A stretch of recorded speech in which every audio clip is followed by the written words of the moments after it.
Countdown for blast off. X minus 5, 4, 3, 2, X minus 1, fire.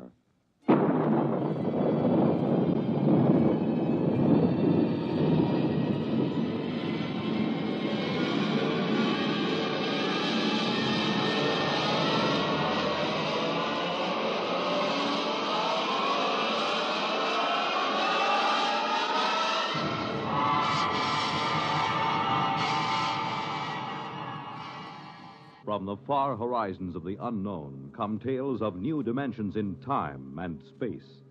These are stories of the future, adventures in which you'll live in a million could-be years on 1,000 maybe worlds. The National Broadcasting Company, in cooperation with Galaxy Science Fiction Magazine, presents X minus 1.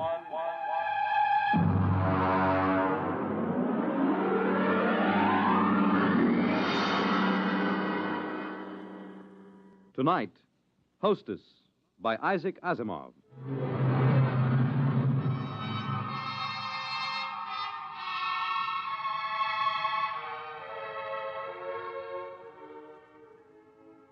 I was so happy about it when I came home, almost triumphant. I dashed in the front door, peeled off my gloves, threw my hat on the side table, and tossed my coat over the back of a chair.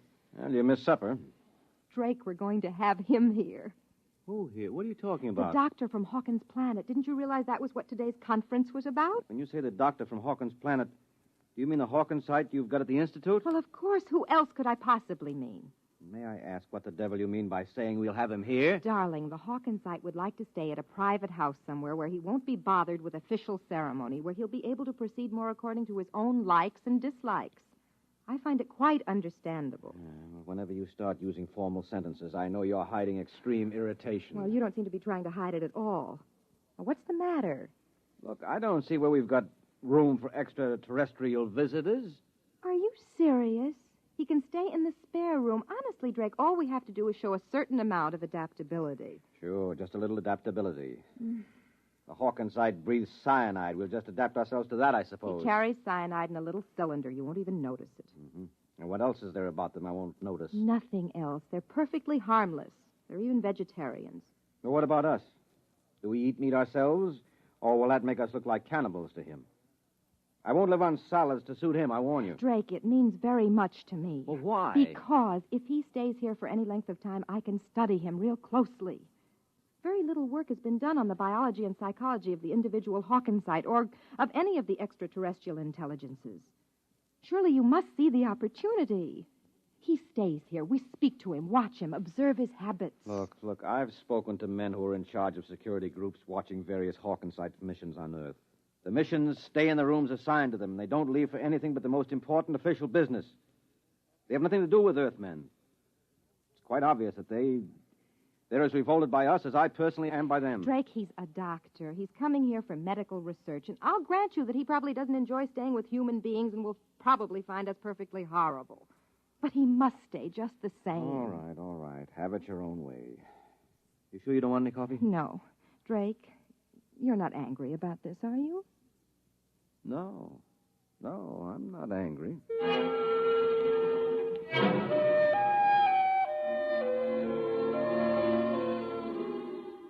Most of my friends had been surprised when I married Drake because they couldn't understand my marrying a policeman. I explained he wasn't simply a policeman. He was a member of the World Security Board, but most of the staff at the Institute thought it rather odd that I hadn't married a biologist or at least an anthropologist, even a chemist, but certainly not a policeman. I was waiting for Drake with some apprehension that evening as I sat in the living room. Hark Tolan, the Hawkins site, was standing quietly in the middle of the room. He was not sitting since he was not anatomically constructed to sit. He stood on two sets of limbs placed close together, while a third pair, entirely different in their construction, were suspended from a region that would have been the upper chest in the human being. His skin was hard, glistening, and ridged, and his face wore a distant resemblance to something alienly bovine. Mrs. Smollett, you must forgive my English. The construction of my mouth, combined with the absence of incisors and canine teeth, is an obstacle to clear speech. I think you speak very well. Thank you. My husband will be home soon, and then we'll eat. Your husband? Well, Husband? Yes, you know. Mr. Smollett. A male, of course. You must forgive me, Mrs. Smollett. Perhaps the greatest source of confusion among the 5 known races of the galaxy lies in the differences among them in regard to their sex life and the social institutions that grow around it. I understand that. The concept of husband and wife, for instance, exists only on Earth. I can achieve a sort of intellectual understanding of what that means, never an emotional one. Dr. Tolan, I've consulted the Institute in preparing a menu, and I trust you'll find nothing in it that will upset you. Drake? Drake, is that you? Yeah. I'm in the living room, dear. I suppose he's all delivered, complete. Drake, this is Dr. Hark Tolan of Hawkins Planet. Dr. Tolan, my husband. Good evening, Dr. Tolan. Mr. Smollett? Would you care for a drink? I'm not particularly thirsty. On Earth, there is a custom of drinking liquids which have been fortified with ethyl alcohol. We find it stimulating. Oh, yes. I'm afraid, then, that I must decline. Ethyl alcohol would interfere most unpleasantly with my metabolism. Well, so it does to Earthmen, too. But I understand, Dr. Tolan. Would you object to my drinking? Of course not. Good. I need one. A stiff one.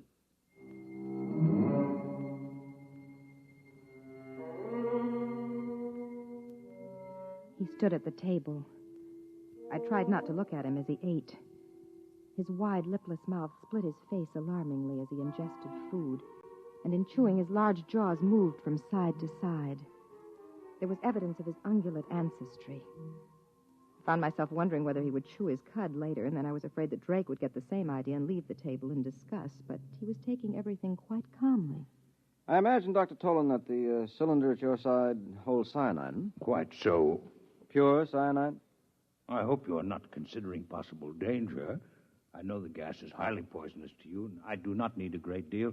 None of it emerges, except when I actually suck at the tube, which is fixed at the corner of my mouth. I see. And you really must have the gas to live? Are you not a biologist, Mr. Smollett? No, Dr. Tolan. It's merely a minor government official. My wife's friends call me a policeman. Tell me, what happens if you don't breathe cyanide? Do you just go like that? Oh, not quite. The absence of it would be equivalent to slow strangulation. Mm-hmm. Results are very painful, difficult to treat. I've done some research on the problem. I find it difficult to keep thinking of you as a doctor. I understand what you mean. I find it difficult to think of you as a policeman. I gather that you're not here on a pleasure trip. Huh? No. I intend to study this queer planet you call Earth. Queer? In what way? It's always amazing to me to find how little you Earthmen understand your own characteristics. There are 5 intelligent races in the galaxy. Over and over, it is you Earthmen, more than any of the others, who are unique. Your people are the only ones which find hydrogen cyanide poisonous. Yours is the only form of intelligent life which is carnivorous. Yours is the only form of life which has not developed from the grazing animal. And most interesting of all, yours is the only form of intelligent life known which stops growing upon reaching maturity. Well, you don't look very large, Dr. Tolan. I should say that you're an inch taller than I, which would make you 6'2". Are you young, or are you just small on Hawkins Planet? Neither. We grow at a diminishing rate with the years, so that at my age it would take 15 years to grow an additional inch. But we never entirely stop. And, of course, as a consequence, we never entirely die. Did you hear that, Rose? I never knew that before.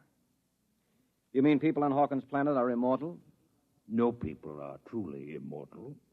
Few of us live more than several centuries of your time. Still, it is unpleasant to think that death may come involuntarily. It is something which to us is extremely horrible. Oh, we're quite used to it. You Earthmen live with the thought. We do not. This is why we are disturbed to find that the incidence of inhibition death has been increasing in recent years. What is this inhibition death? a pathological cessation of growth. It's a wasting disease, a tragic one, and absolutely incurable. It's fatal within a year. What causes it? Mr. Smollett, we know nothing about the cause of the disease. Well, then why did you come to Earth to study it? Because, again, Earthmen are unique. They are the only intelligent beings who are immune. The inhibition death affects all other races, while Earthmen are immune. Somewhere in the biochemistry of the Earthite, there is the secret of that immunity. How interesting it would be to find it. Well, now, look here. You can't say that Earthmen are immune. From where I sit, it looks as if the incidence is 100%. All Earthmen stop growing, and all Earthmen die. We've all got the inhibition death. Earthmen live up to 70 years after the cessation of growth. That is not death as we know it. Your equivalent disease is rather one of unrestrained growth. Cancer, you call it.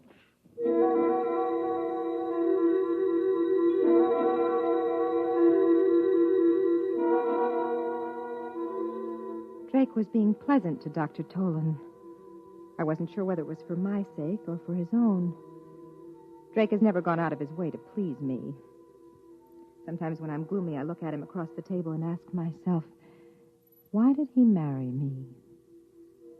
Then suddenly after dinner in the living room, Dr. Tolan asked a question which surprised me. You are a policeman, Mr. Smollett? Yes. I wonder, could you show me through one of the police departments on your planet? Well, I don't belong to a police department in exactly the way you imagine. However, I have some contacts in the New York City Department. Would I be able to visit the Missing Persons Bureau? Why are you interested in Missing Persons Bureau? Because there again, you are unique. There's no such thing as a missing person on our planet. We're always aware of each other's exact location, no matter where on the planet we might be. Can you feel such awareness even now on Earth? You mean across space? No, I'm afraid not. But you see the importance of the matter. All the uniqueness of Earth should be linked. If the lack of this sense can be explained, perhaps the immunity to inhibition death can be also. Tell me truthfully, Mr. Smollett, if Mrs. Smollett were to leave this room and enter another without your having seen her do so, would you really not be aware of her location? I really would not. Amazing. Please do not be offended by the fact that I find it revolting as well.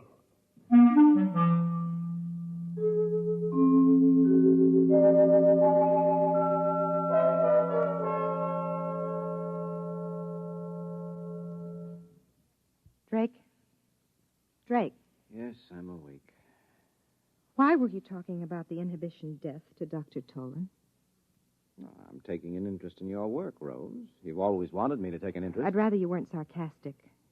Rose, I'm tired. I'll talk to you tomorrow. No, right now. I want no questions from you and no interference. You do your job and I'll do mine. The nature of my job is open and known. The nature of my job isn't, by definition, but I'll tell you this. Our six-legged friend is here in this house for some definite reason. You weren't picked as biologist in charge for any random reason. 2 days ago, he'd been inquiring about me at the commission. But that's my job, and I won't discuss it with you any further. Do you understand? No. But I won't question you if you don't want me to. All right, then go to sleep.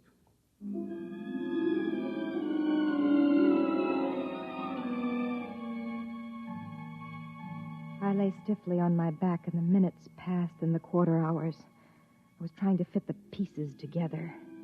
One picture remained clear in my mind. It hovered over me mockingly. At the end of the evening, the Hawkinsite had turned to me just before he left the room.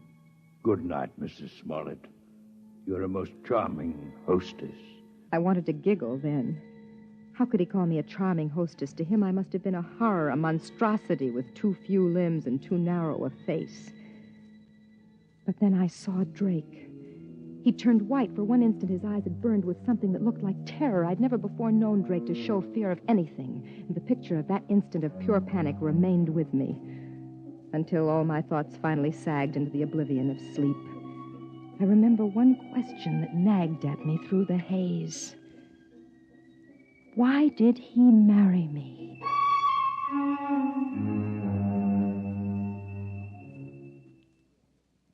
I found your Missing Persons Bureau interesting in that the large majority of missing persons are males.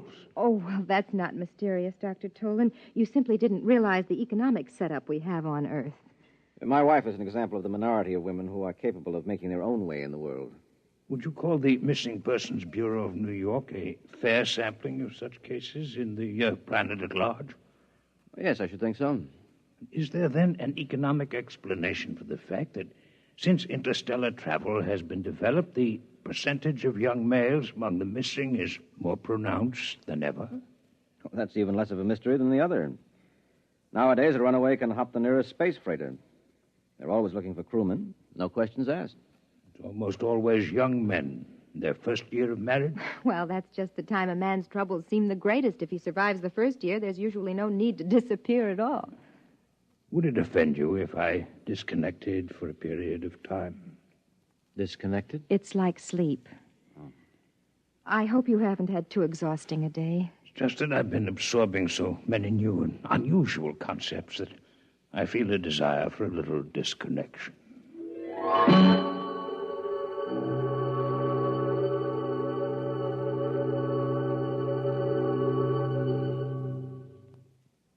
Drake, we've been sitting here for 10 minutes. Aren't you going to speak to me?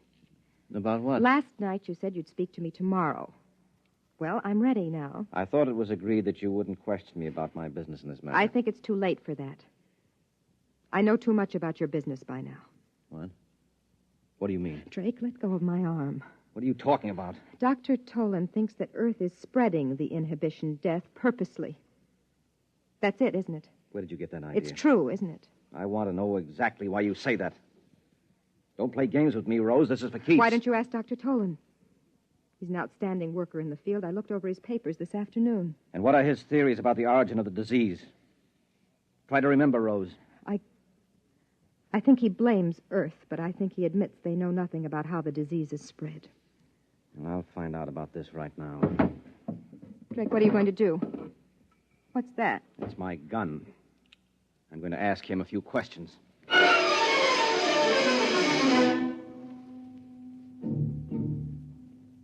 He ran out of the bedroom, down the corridor towards Dr. Tolan's room. I ran after him, caught him just as he entered the door. The Hawkinsite was standing there, motionless, his eyes unfocused, his 4 standing limbs sprawled out in 4 directions as far as they would go. Now keep quiet. He'll gradually become aware of me. Get out of here. No, Drake. What are you doing? Quiet. There, you see? The skin on his face is beginning to quiver. Well, that's about all, Dr. Tolan. Don't throw in connection with any of the limbs. Your sense organs and the voice box will be quite enough. Why do you invade my disconnection chamber? And why are you armed? What do you want? The answer to certain questions. With a gun in your hand? I'm sorry, Mr. Smollett, that the duties toward a guest are so badly understood on Earth. You're no guest of mine, Dr. Tolan. You entered my home under false pretenses. You had better shoot. It will save time. You are convinced that you'll answer no questions? Now, that in itself is suspicious. It seems that you consider certain answers to be more important than your life. I consider the principle of courtesy to be very important. You, as an Earthman, may not understand. Perhaps not. But I can understand one thing.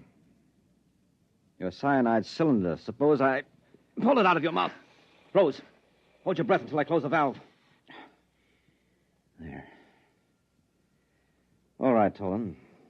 You realize what will happen to you if you don't answer the questions I'm going to ask you. Cyanide lack. It would be a most uncomfortable death. I'm only an Earthman. I can't appreciate its true horrors, but you can, can't you? Drake, give him the cylinder. Give it back to him. You have about 1 hour, I think, until the effects are irreversible. Talk quickly, Dr. Tolan. You'll have your cyanide cylinder back. What are your questions? What are your theories concerning the inhibition death? Why did you really come to Earth? What is your interest in the Missing Persons Bureau? For years, I have been investigating the cell structure of my patients suffering from inhibition death. I've been forced to use the utmost secrecy, since the methods I used were frowned on by my people. Your society would have similar feelings against human vivisection, for instance. For this reason, I could not present the results I obtained to my fellow physicians until I had verified my theories here on Earth. And what are they? The inhibition death is entirely a disease of the mind. You mean it's psychosomatic? No, Miss Smollett, it is not psychosomatic. It is a true disease of the mind, a mental infection. My patients had double minds. Beyond and beneath the one that obviously belonged to them, there was evidence of another one, an alien mind. In short, there are not only 5 intelligences in the galaxy, but 6. And the 6th is parasitic. This is impossible. You must be mistaken, Dr. No, Tolan. I'm not mistaken. One can imagine such a parasite through the course of millions of years, perhaps losing all portions of its physical being.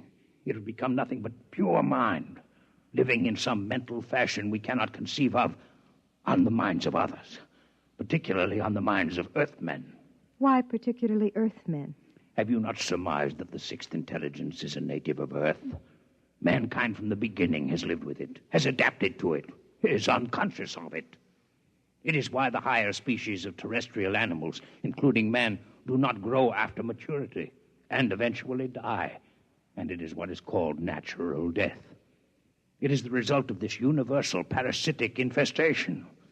Where Earthmen could survive the infection for decades with little harm, we others die a quick death within a year. Give me back my cylinder. You have your answer. What about the Missing Persons Bureau? Drake, look at his eyes. Give it back to him. As we are not well adapted to the intelligence that infests man, neither is it well adapted to us. It can live on us, but it cannot reproduce, with ourselves alone as the source of its life. The inhibition death is therefore not directly contagious among our people. What are you implying, Dr. Tolan? The Earthman remains the prime host for the parasite, and an Earthman may infect one of us if he remains among us. But the parasite, once it is located in an intelligence of the outer worlds, must somehow return to an Earthman if it expects to reproduce. We are infected and reinfected as the parasites return to Earth and come back to us via the mind of Earthmen who travel through space. And the missing persons? Are the intermediate hosts. The masculine terrestrial mind seems better suited for their purpose. But once reproduction has been taken care of, the infested male leaves by spaceship for the outer worlds. He disappears. But this is impossible. What you say implies that the parasite mind can control the actions of its host. That can't be, or we would have noticed their presence here on Earth. The control may be very subtle. It may, moreover, be exerted only during the period of active reproduction. I simply point to your Missing Persons Bureau. Why do the young men disappear? I'm quite ill now, cyanide lack, and I cannot speak much longer. And you alone, of all your people, have any knowledge of this theory of yours? I alone. You will give me back my cyanide cylinder now. I have become quite weak. Sure. Sure, Dr. Tolan. Rose. No! Rose, come out of here. Come on now. Come on. He's dead. You shot Outside. him. Out. Quiet, Rose, quiet. I told you to have nothing to do with this. Let me go. I want to go. I want to go. Why? Because of something it was my job to do? You heard what that creature was saying? You suppose I could allow him to return to his world and spread those lies? They'd believe him. What do you think would happen then? They would have to kill us all to stop that disease. What he said wasn't a lie. It was true. Oh, come on. Now you're hysterical. You need sleep. I know what he said was true because the Security Commission knows all about the same theory and knows it's true. Why do you say a thing like that? Because you let it slip yourself. Now, sit down. Sit down. Well, so I gave myself away, did I? When?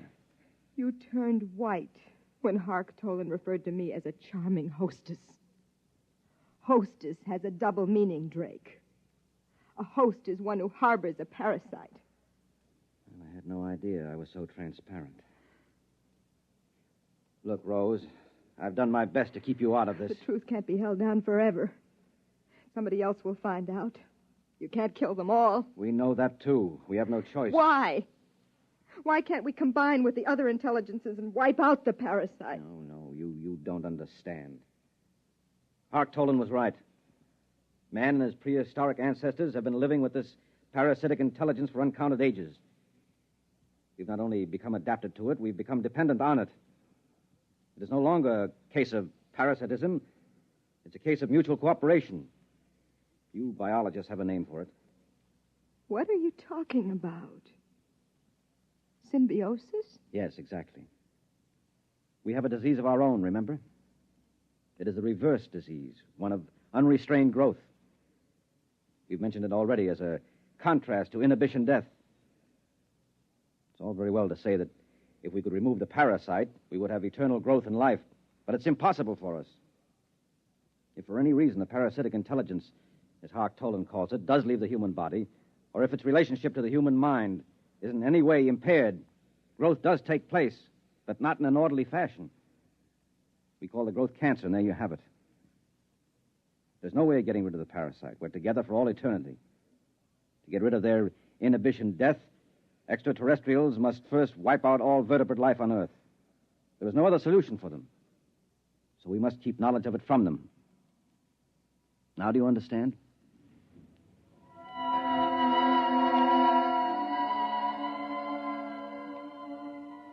He got the body out of the apartment. I sat there numbly. He lied to me. Cancer could not be a disease that was an expression of lost ability for normal growth. Cancer attacked children while they were still growing. It could even attack embryonic tissue.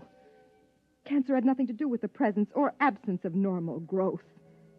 Its absence would not cause cancer. Drake lied, but no one would believe me. The young men who disappeared were usually in the first year of their marriage. Whatever the process of reproduction of the parasite intelligence was, it must involve close association with another parasite. The type of close and continuous association, as in the case of newly married couples. The parasite could control actions. I'd report them both, Drake Smollett and Hark Tolan, to the Missing Persons Bureau. But they'd never find them, for they'd be out in space. I wanted to weep, but I couldn't. I was dry-eyed, and it was painful. I'd looked for the answers to so many questions, and I'd found them all. I even found the answer to the question I thought had no bearing on the subject. I finally learned why Drake had married me. You have just heard X-1, presented by the National Broadcasting Company in cooperation with Galaxy Science Fiction Magazine. Your announcer, Fred Collins. X-1 was an NBC Radio Network production.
Hi there. I'm here. I'm here. I'm weird. Get used to it. Yep. Yes, sirree, Baba Rooney. I got up too early. I got up at 3. I should have gotten up at 4:20, and I got up at 3. Yeah. You know, I get to sleep nice and early so that I can get more sleep, and it seems like sometimes I get less sleep, right? Oh, my bladder wakes me up at least 2 times in 4-5 hours, right? So I lose that time. My dog, little Ollie, gets up at just about 3 in the morning and starts tickety-tacking around, wanting to go get a drink or go take a leak or something, right? And he just will not get into bed and lay down. He has this mental issue about jumping up on the bed. Sometimes he just won't allow himself to just jump up and do it. If I say there's something to eat up here, boom, he's up there. If he's just jumping up, up. It's like the chow cat. He just back and forth and back and forth and back and forth, and he just won't jump up. And then he just ticky-tacks around on the floor with his little nails, tickety-tacking. And at 3 in the morning when you're trying to sleep, it just drives you nuts. And so I'm like, go to bed. And I'm just... So finally I have to get up, out of bed, pick him up, put him in bed. And of course, by then I gotta take a leak. I'm wide awake. I'm listening to the neighbor's dog screaming out there at 3 in the morning. 3 in the morning, my neighbor's dog is screaming out there. The dogs, she puts the dogs in this little 4-foot cage, little fence thing out there, right? No top, just a little fence, right? Puts 3 dogs in this thing and leaves them out there all day and all night, right? She claims that she doesn't do that, but I'm the one that sits here and listens to that poor dog screaming all day and all night, let me in. And then, of course, in the middle of the night, what is it? It's coyotes that you got to deal with. She has no fucking clue, right? I say, you know what? You got to worry about coyotes. They're in a cage. The cage is literally 2.5 feet tall, you know, and flimsy. She just doesn't she's clueless. She doesn't get it. You know, if I have to listen to one of those dogs get eaten by a coyote, I am going to sue that lady for the pain and suffering that I'm going to have to go through. Literally. Because it's making me crazy. It's making me crazy to sit and listen to cry myself to sleep, listening to that poor fucking dog all day and all night out there yapping. Let me in. It's hot. I don't want to be out here. I'm lonely. Do you understand what your dog says? Do you even understand your dog at all? Do you listen to your dog? No. Some people should not have dogs, just like some people should not have kids. Period. End of fucking story. And I told her straight out, look, I'm going to call the fucking Humane Society. If I have to listen to these dogs yapping 24/7 outside in that little fucking cage, I'm calling the Humane Society. Fucking period. And have you got no clue about coyotes? They're in a cage. Oh. It's the only time that it's cool. What, all fucking day and night? You can't tell me that you only put them out for a little while at night when I hear them yapping all day and all fucking night. You know? It torments my fucking soul because I know what the dogs are saying. They're not even my dogs and I understand them. Idiots. Fucking idiots. You know, let's see, the Humane Society taking the dogs or a coyote taking the dogs. Pick one. You know? Figure it out or fucking pick one, because that's what's going to happen. It saddens and sickens me. Right, Sam? Most humans suck, huh? Poor Sam had to deal with stupid-ass humans before he got here. You know? Which would explain why he was running around the middle of the street at 9 months old in the pouring fucking rain. Right? Running up and down the street, looking scared, you know, and then I go out into the middle of the street to go pick my wife up in the library, and I drive in there, he is sitting in the middle of the street, just cold and huddled over and shivering. This poor little dog. A human did that to him, you know, and it took me years to reverse what that fucking human did to him. He used to look at me and wonder, are you going to do that to me? And it used to break my heart to look into that poor little dog's eyes and him wondering, are you going to abandon me too, right? He knows now that he's never going to get abandoned.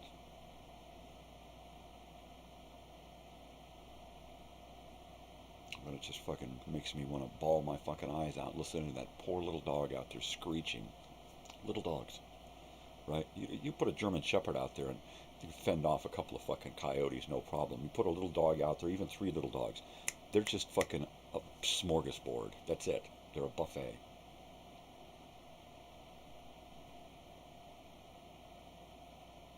Did I want to go bang on that lady's trailer at 3 in the fucking morning? No. I'm in here beating my fucking self up, telling myself, don't do it, don't do it, don't do it. All right, fucking go do it. Do you want this coming at your house at 3 in the morning and banging on your fucking door? I don't think so. I don't. I don't want to hear a fucking coyote eating my neighbor's dog either, because they're too stupid to fucking understand what's going on. Oh. She must be a fucking crackhead or fucking alcoholic or something, because she's got no fucking clue.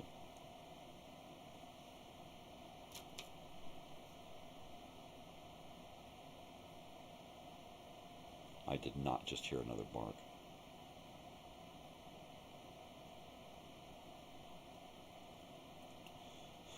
The only time when it's cool out, so you're in your house all locked up with an air conditioner on. That's what my dogs do, you know. When my dogs need to take a leak, they either tell me, hey, I got to take a leak, and I open up the door and I put them out for a couple of minutes, let them take a leak. Make sure that they, hey, come back, it's too hot out there, come back in. You can't stay out there all day, come back in. That's the way I deal with my dogs. The humane way to deal with your fucking dogs. Give a shit about them. Right, Sam? Sam's getting a little riled here. Wrong button. There you go. He's getting a little riled over here because he knows what kind of emotion I'm feeling. It's all good, buddy. It's all good. You didn't hear that dog yapping, did you? Fermate. Go to sleep. You're okay. You're okay.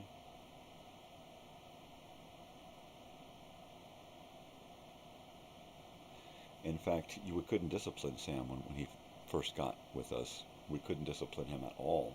You just look at him and say no, and he'd growl at you, because he knew what was coming. He knew he was going to get hit. That's what, right? He just knew it. No matter how I comforted him and told him, man, it's okay, just don't do that. He would he'd think he was going to get hit. It took years to get him past the point to where I could tell him no, and he wouldn't look at me and raise his lips. I couldn't. I still, to this day, I can't. Well, now I can. It's just recently that I've now been able to punish Oliver with words, which is the only way I punish a dog is with words. Yeah, when I was young, I probably kicked a dog or two as an idiot. But then you grow up and realize what an idiot you were, right? And so I can't even go to Oliver and say, no, Oliver, bad dog, because Sam would get up and get between us and growl at me. And then if I tried to use my hands forcefully at the dog, pointing, or smack a butt, he'd get in there and he'd start snapping. He's very protective. He's very protective of anybody in the family too. If you go up and start swinging at one of the girls, he jumps at you. We've practiced this. But he went through a lot the first part of his life. And it took a whole lot of time to reverse that. The traits that he had when he first got here that were good, like his tendency to play. He's a little aggressive when he plays, but he's really fun to play with. So I made sure that he didn't lose that. He's still a playful dude. Anytime I give him the right look, he just jumps on me and starts playing. You walk by him and he'll just reach out and grab you and start playing. He'll run up out of nowhere and just start spinning around, chasing his tail, and look at you. Jump into bed, and every night when I get in bed, he comes and attacks me. And we go through the whole routine of me proving my worthiness to be in bed. It's hilarious.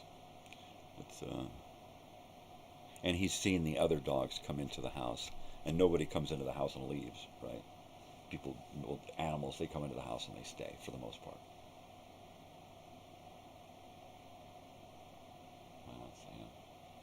Yeah, he's a cool guy. He's a pretty cool guy. Pretty cool dude. Probably one of, if not the most unique dog that I've ever known. I've known some fantastic dogs. I mean, known them, lived with them, spent time with them, shared experiences with them, right? And he is one unique individual. If he was a human, he'd be like a male nurse, counselor, school counselor, guidance counselor. Yeah, he'd be everybody's favorite boss, everybody's favorite teacher. He's just a sweetheart. He's just a sweetheart.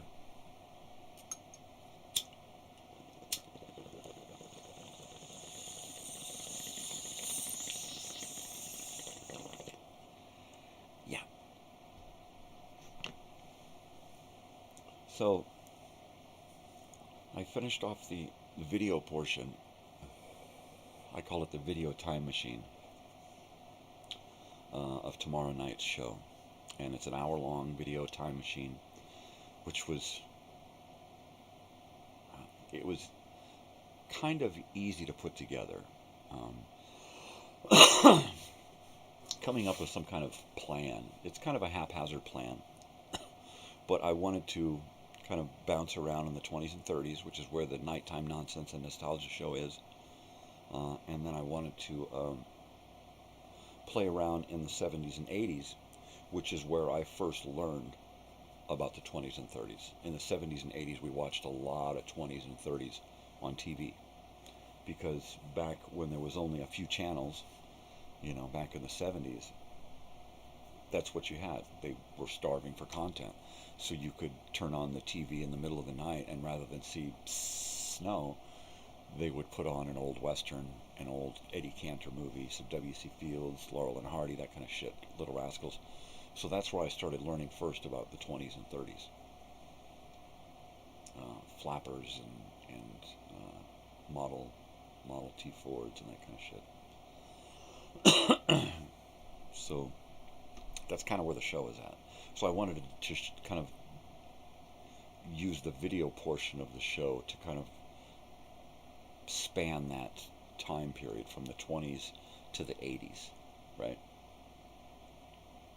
That's like a lifespan, right? That's like 60 years. That's someone's life right there. So someone would have lived, you know, listening to music in the 20s back when they were born, and then in the 80s when they're in their 60s would be listening to stuff in their 80s, right? From the 80s. So approaching it from that kind of mentality, that viewpoint. I'm staying in the 80s and the 70s, and then reaching back to the 20s and picking up a few things along the way, basically. There's going to be probably a third of the show, a third to half of the show is going to be stuff from the 20s and 30s. The rest of the show is going to be from the 70s and 80s. Commercials, promos, trailers, little featurettes, behind the scenes, like Entertainment Tonight, news broadcasts, MTV stuff, HBO, stuff like that. And I just scratched the surface in this first hour-long episode. The thing is that I'm going to have to keep this up. And while I'm not going to be responsible for doing it every Friday, because there are going to be Fridays where I'm just not going to be available to be here to do a show. For whatever reason, family stuff, work, concerts. So, sometimes it'll be like, we won't be watching this show this week. So we'll put something else in its place. I don't know. We'll see. I'm not too concerned about replacing a live program when I just can't be here. I like to keep the numbers in order. So at some point you'll go back and you'll see numbers, and then you'll see a missing episode or 2 missing episodes, and you wonder what the hell happened here. And those are episodes where I'm like just at a concert or sick, or something. Beard's looking full today. Sheesh.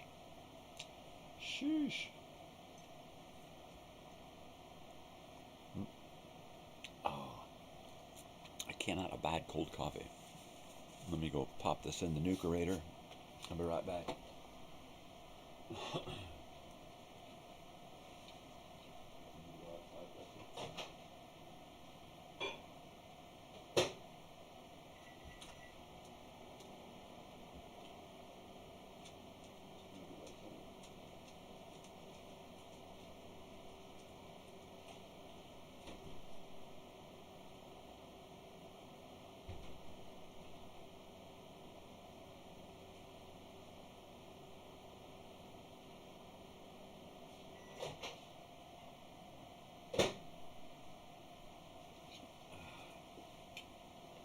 Oh yeah, okay. So looking good. So what my plan was, because I was feeling so crappy this morning, and kind of nostalgic and yearning for the old days, I was just going to sit here and read more of this book I've been reading, The Boys. It's a really fantastic read. There are some times when I'm reading it, I just don't want to put it down. I find it hard to get time to read because of my stupid schedule doing all of this stuff and the rest of the things that I'm responsible for, and then my stupid health that keeps me sleeping all the time. So I got into bed early last night, and I was like, you know what, I'm going to get into bed and read for an hour. And then I looked up and it was 9:30. I'm thinking, shit, if I read for an hour, it's going to be 10:30, and then I'm not going to stop in an hour. It's going to go on. So it's like, you know what, I'm not going to read. I just put on a sleeping pill movie and turned off the lights and rolled over and went to bed. And I was remarkably enough asleep within about 30 or 40 minutes.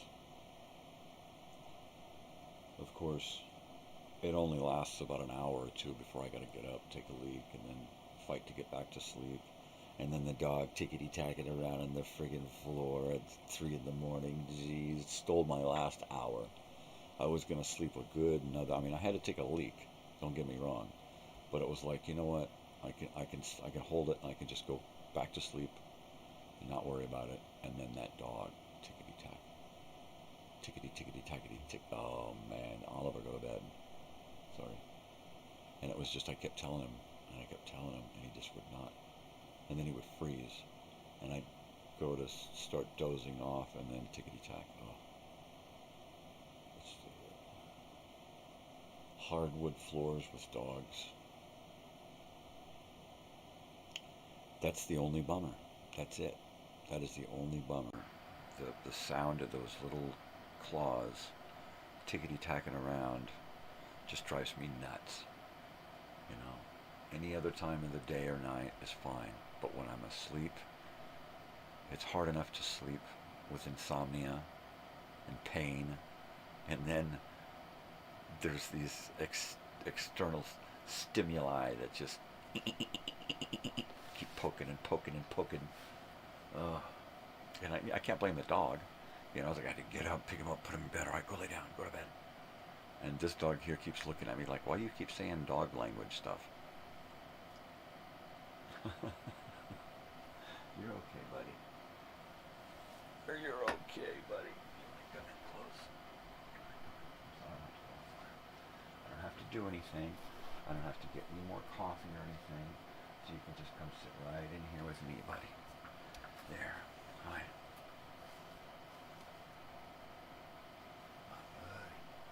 My buddy. Let's get you tucked in. Let's get you tucked in. Go to sleep. You need to go to bed. Yeah, you need to get some rest. It's early.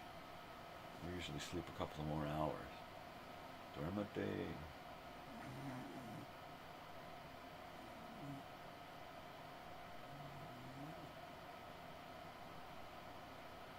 Good boy, Sam. You are the best little buddy. Who's a good buddy?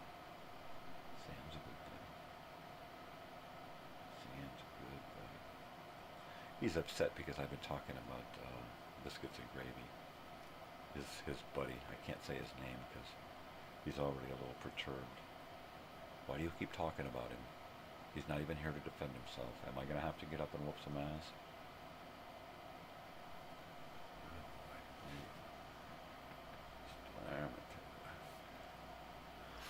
Back to sleep. You didn't see anything. You didn't see anything. A little while ago, this boy here, he started to grow a little mole on his chest, skin tag type thing. And now he's got one on his eye, the side of his eyelid. Hi, buddy. It looks like it might get pretty big, so we may have to look at getting it removed at some point, which is a bummer. I hate doing surgery on dogs, especially eyeball surgery. I mean, I don't get to do it too often, so, you know, now we're going to have to probably drive away from here to get it done because this is such a small area. The choices are very limited on where you can take your dog out here, and it's not that they're incompetent, it's that they're way too expensive. There is a, what do you call it? One of those places out here that help the animals at a lower cost, and they give you, like if your dog needs to be fixed, they'll give you like a coupon that's good for 6 months for like $50 spay and neuter, which is really, really good, right? And there's other things that they do there as well, but I think for like the eyelid surgery thing, it may have to be out of town, which is even a bigger bummer, you know. But I mean, things like that nowadays, it's usually they just remove it, and sometimes some stitches. Usually it's just a little cauterizing. I know I had some moles and things removed, and it stank because the guy burned them. Are you getting down? What's up, buddy?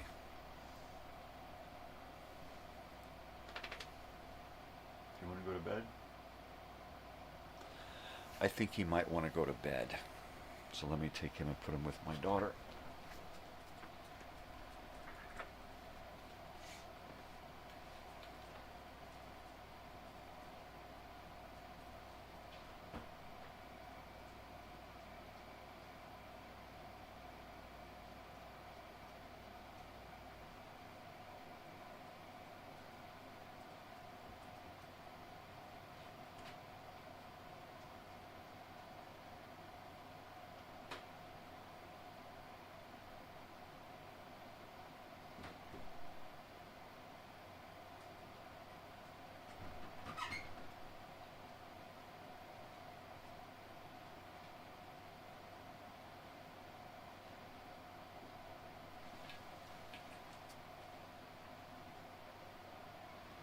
Oh, I almost started mumbling to myself again. So I thought of those dogs out there. And then she just opens up the gate and the dogs start running around. One dog just start walking down the road. And I'm like, dude, I'd leave too. I don't even know if she even gave a shit. If you just walked inside the house, like, fuck them. Fucking, oh, people like that, you know? Why do you have a dog? Tell me that. You know? Is it just so that you can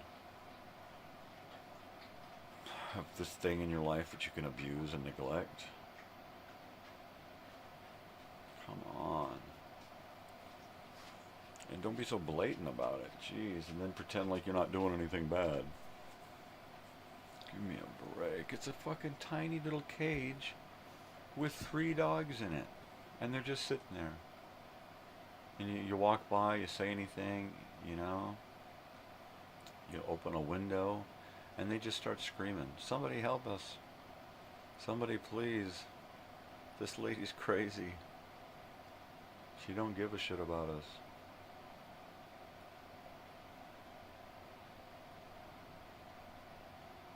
That's probably not what they're saying. Dogs are too loyal.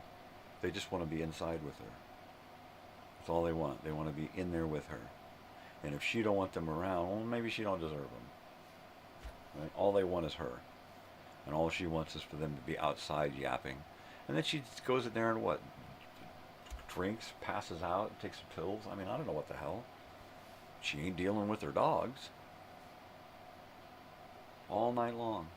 All day long. All night long. All day long.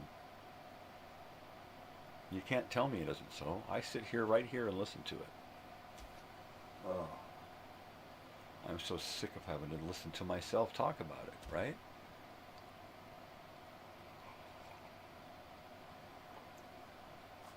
But if I don't, and it festers inside of me, then I'll go out and I won't just bang on her door and tell her to bring her fucking dogs in, or I'll call the Humane Society. You know? Then I stand out there screaming, tears running down my face. That's what's going to happen next if I don't just sit here and vent.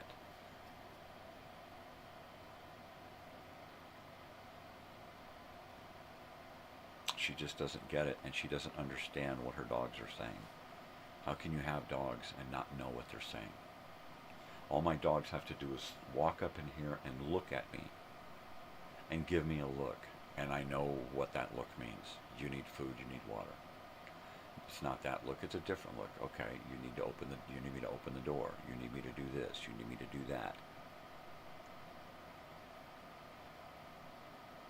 Dogs are pretty easy to read if you take the time to get to know your dog.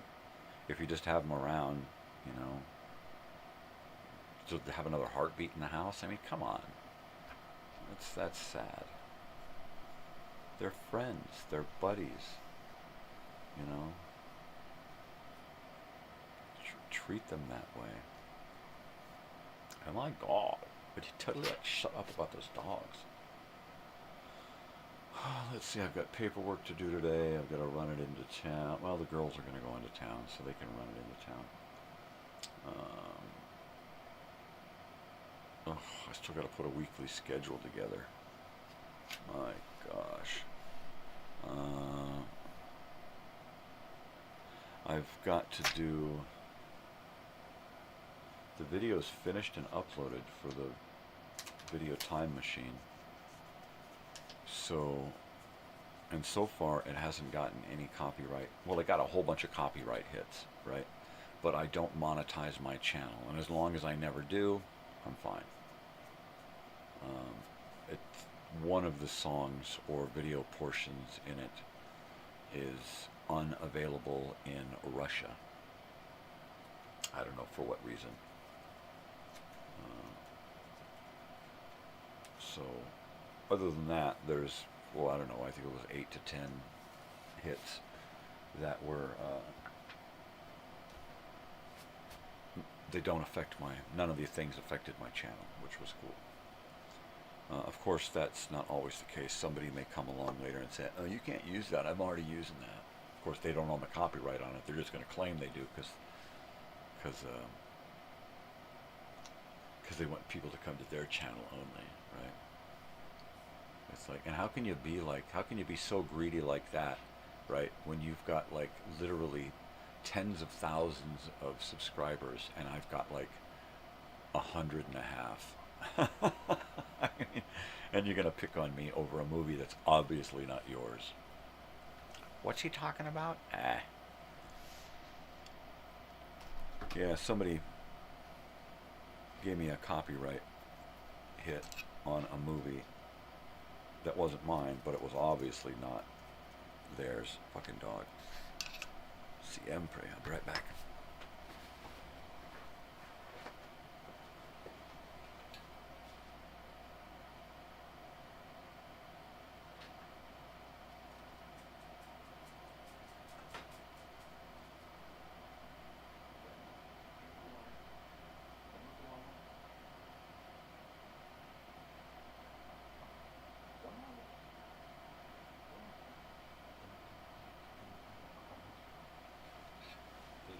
Okay, I'm not watching. Oh! He hasn't decided what he's going to do.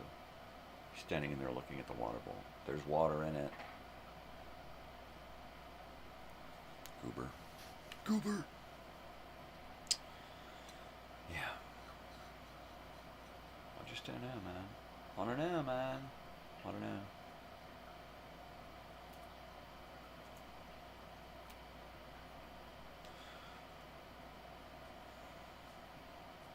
So, it's only been one full day since I gave the t-shirt place the images that I had to be reproduced into vintage t-shirts.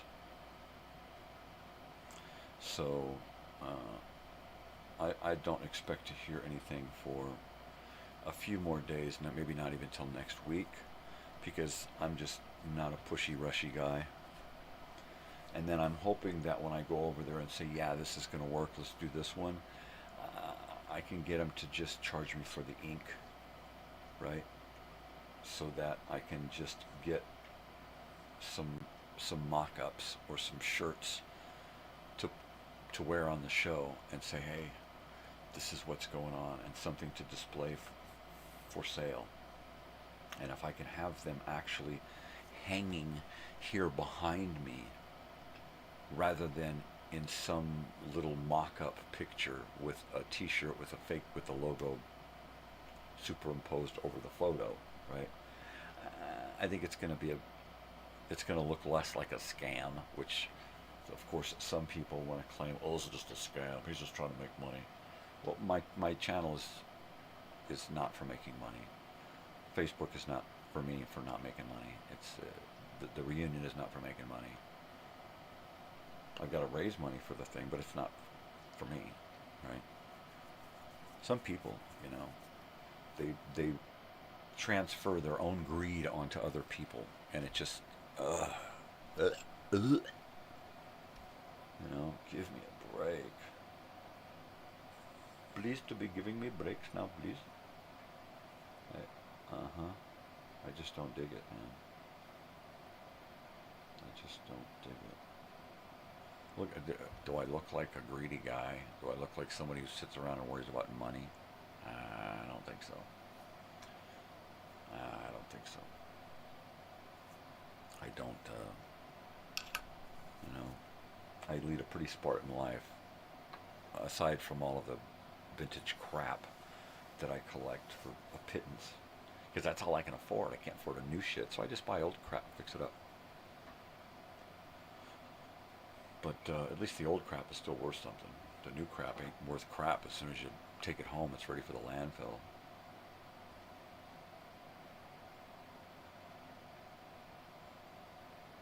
Yeah, just not into money grubbing.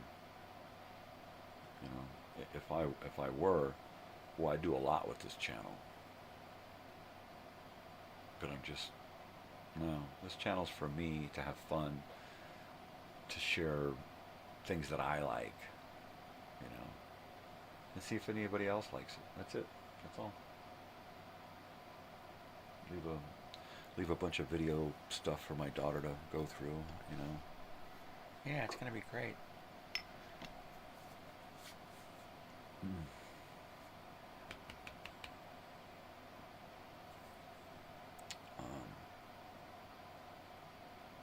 Yeah.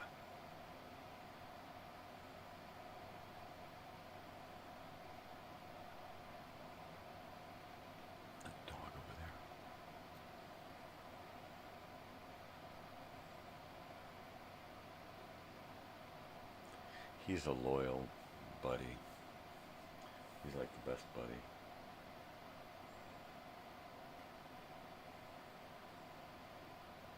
No other dog like him. Nope. That's right. Alright, I'm not drinking this quick enough. And it's cold again. I keep getting distracted. You know, I get up, I do this, and then it's a dog, and then it's a dog, and then I got the dog woes, and then my coffee's cold.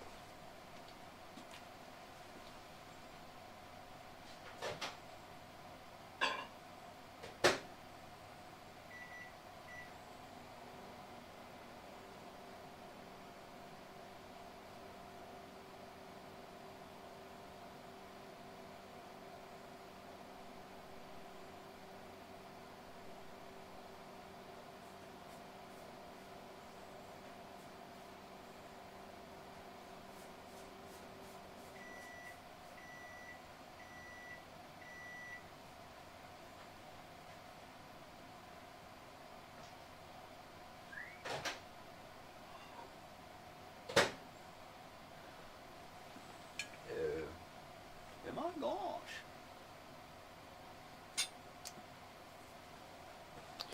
So I downloaded a few movies from one of my resources. Did he say racehorses? Yeah, that's it, racehorses. So so that I can watch later. I may use them to take little bitty sound bites. I may start taking sound bites out of stuff to interject them during my radio portion of the nighttime show, right? So for like an hour, I just pretend like I'm on the radio. So I think I'm going to start taking little sound bites from movies and TV shows and stuff and commercials, you know, like, where's the beef? And start injecting those things into parts of my show. What I really need to do is I need to get my daughter's keyboard set up with sounds programmed into it. I don't know how to do these things, right? I don't know how to set up a canned laughter box where you can just pipe in different stuff queued up and push a button and then that plays. I mean, it used to be you'd take one of those little 4 tracks and you'd put your whatever you want on there and you'd loop it and you'd just stick it into a machine and it would just play that. And then you stick in another and then you just go from tape to tape, right? And then I got to where you could push a button and digitally you could just push a button and it would create that sound or play that soundtrack. And of course now they got those little boxes that you can just program a bunch of stuff into and just push buttons and have these sounds just appear in the air. Let's see what we got here. Like one of these, right?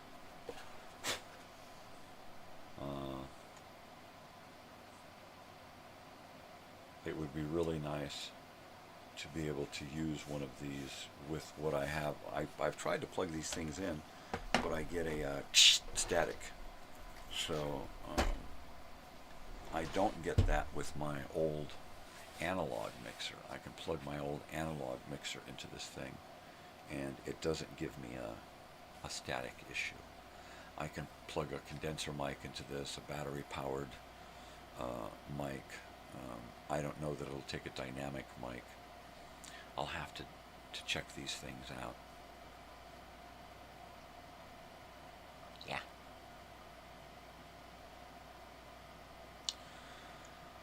So what do I have to do today? I have to upload next week's content. That's probably first on my schedule. I've got to do 5 X-1s, 5 old-time radio shows, plus 2 more on Wednesday. And then I've got to do 5 educational film type things. I pretty much think I have it all. So I need to make that roster for the week. And then upload it. The X-1s are easy. I can start doing those now. They take about a half an hour to 45 minutes to upload onto YouTube. And then while that's doing that, on one computer, I can be on another computer preparing the educational films for upload and creating the program guide and all the cards and the commercial and all of that. But I can only do, I don't know, half of my uploads a day. So if I got to do it, I got to do it today and tomorrow, so that by the time I upload my program guide for next week, I know that all the videos have checked out. Right? So I don't put a program guide up and then one of those movies decides, because I decided to do it after the program guide, and something decides to have a copyright bummer on it. So that's the biggest woes on YouTube here, is trying to find borrowed content that's not going to get me into trouble.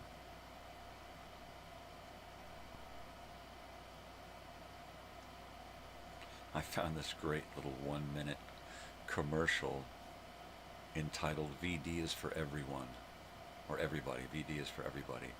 And it's just this cute little song playing, and they keep showing these images of random everyday people, or little snippet videos of random everyday people in their lives doing their things.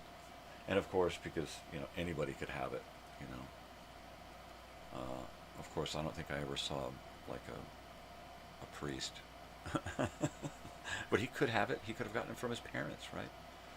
I mean, it is transferable at birth, right? We don't want to talk about that. So, yeah, I mean, that was a funny... It's like on the radio portion of the show where I do that PSA,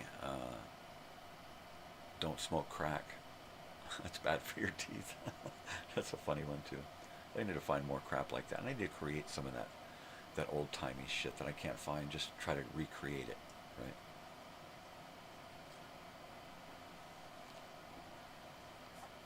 Working on these 2 new shows, well, 3 new shows, because I've added stuff to the nighttime show. And then the Wednesday Elsinore Brothers and Sisters Live, and then the Monday Minecrafting. It kind of gets me pumped up about being more creative. And I'm hoping that as the sun shortens the length of our days, that I actually get into doing some more original content. Because I just ain't been into it. I just ain't been feeling it. It's like the radiation from the sun is just beating me down, So hopefully, as we get into the fall, I'm going to have more energy and want to do more, feel more creative. I hope. If I can survive the concerts and stuff that my daughter gets planned. I don't think she has anything planned for September other than her birthday party. And that's just 2 days of her and her friends over at an Airbnb. So as long as I don't have to drive out of town this month, it should be a pretty good month. Of course, that might change. Out of the blue, she might say, "You want to go to a show?" And I'll say, "Nah, take your mother."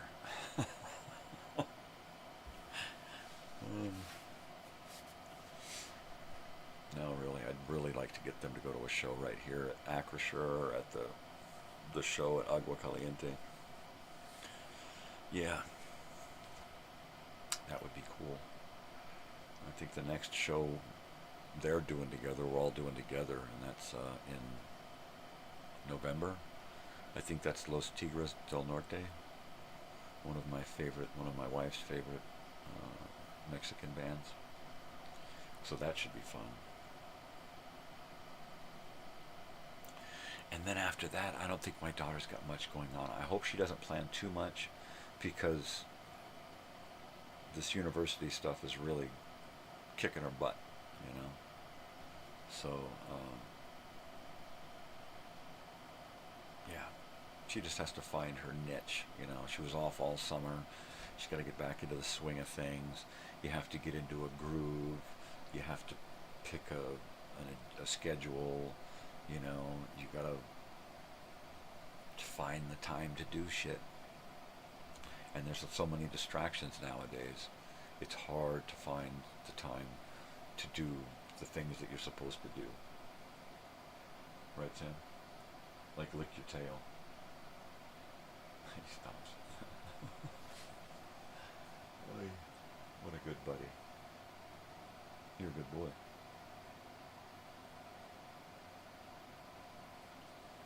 Duérmete.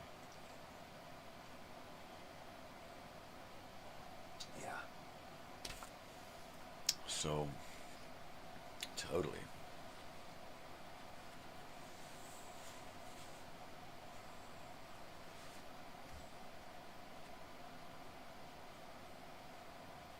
See, there I go again. Slipping into thought. You know, I live in my head, doesn't everybody? I mean, some of us really, really live in our heads. And I'm somebody that really, really resides up there. There are a lot of people who are all about outside, out here. They're just like, oh my gosh, everything, you know? And I really live in my head. Or at least I have most of my life. Over the 25 years of being married, I've become more open, of course. And, you know, at some point in our marriage, she would look at me and go, why do you talk so much, right?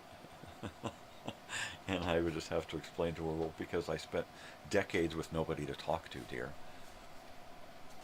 Pretty much. And you're that person now. So, but then I got YouTube, and she's like, oh, thank you. Oh. Now that YouTube can tell him to shut up, I don't have to. She's a sweetheart, though. She puts up with all of my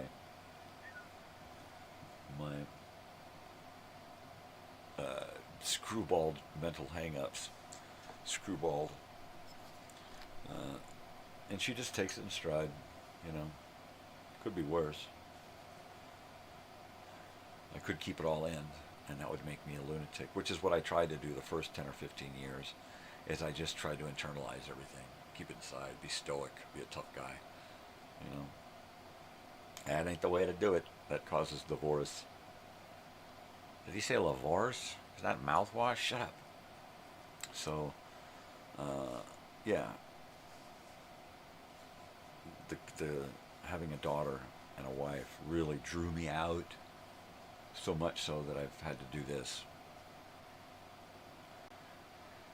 and take it on the road. I took the show on the road. I'm on tour. I'm on a world tour here. Yep.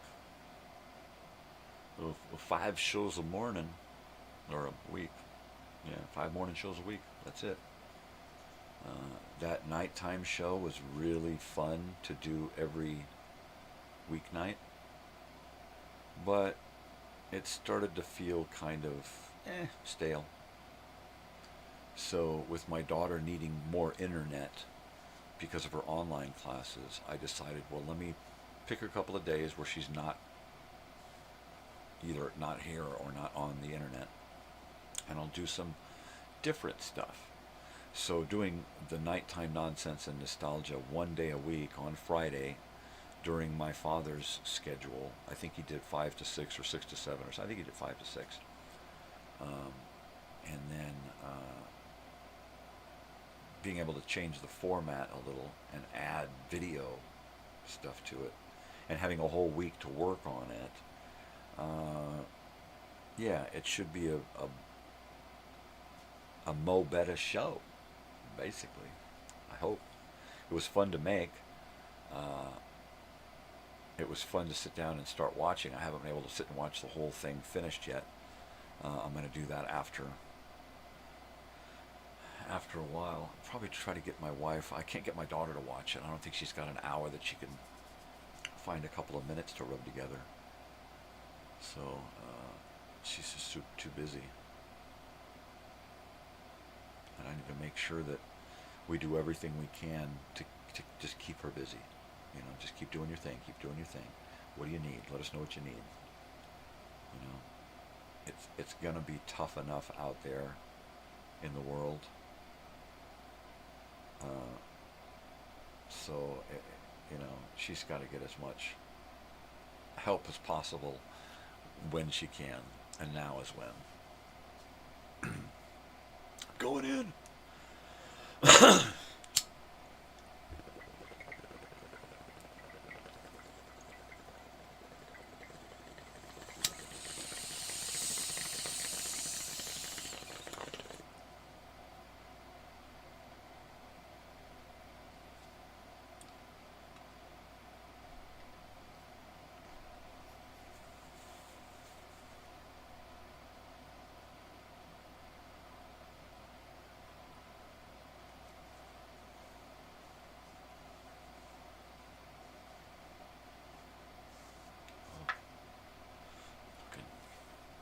Coyotes, lady. Sorry. Please.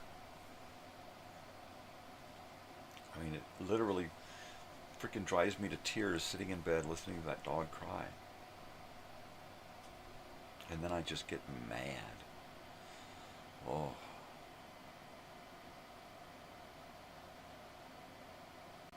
That's the thing with depression. Is when you're forced into a bad emotion, it makes you mad. Then it gets you really, really depressed. When I get mad, I get really depressed. When I get mad and it affects somebody else, I get 10 times depressed. I'll take myself out of commission for a month or longer if I go out into the world and let them affect my emotions so that I react negatively. Oh, it kills me. When I blow up at somebody for seemingly no reason, yeah, I just totally punish myself. It's horrible. So I try to avoid going out into the world. You know, I mean, I'm gonna pay for weeks over having to deal with this lady again. You know, the last time this happened, I was in a funk for weeks. You know.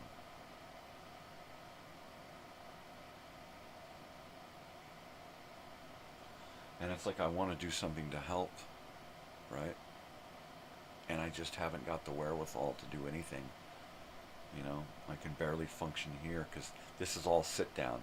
You know, if I got to get up and start moving around a lot and doing shit, no. It just kicks my ass. The pain. Pain. Pain. Yep. Alright, I'm heating this puppy up again. I'm getting a lot of radiation.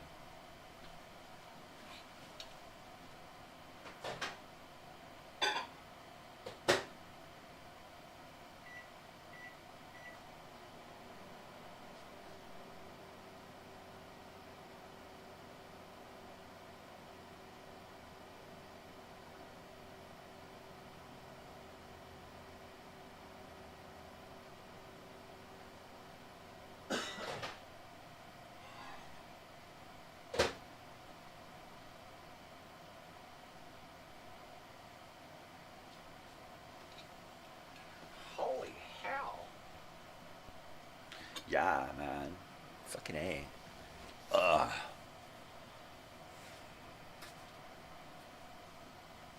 Boy. I still haven't been out to my van. I still haven't started it. I still haven't even opened the doors. Oh, I'm such an idiot. I just, you know,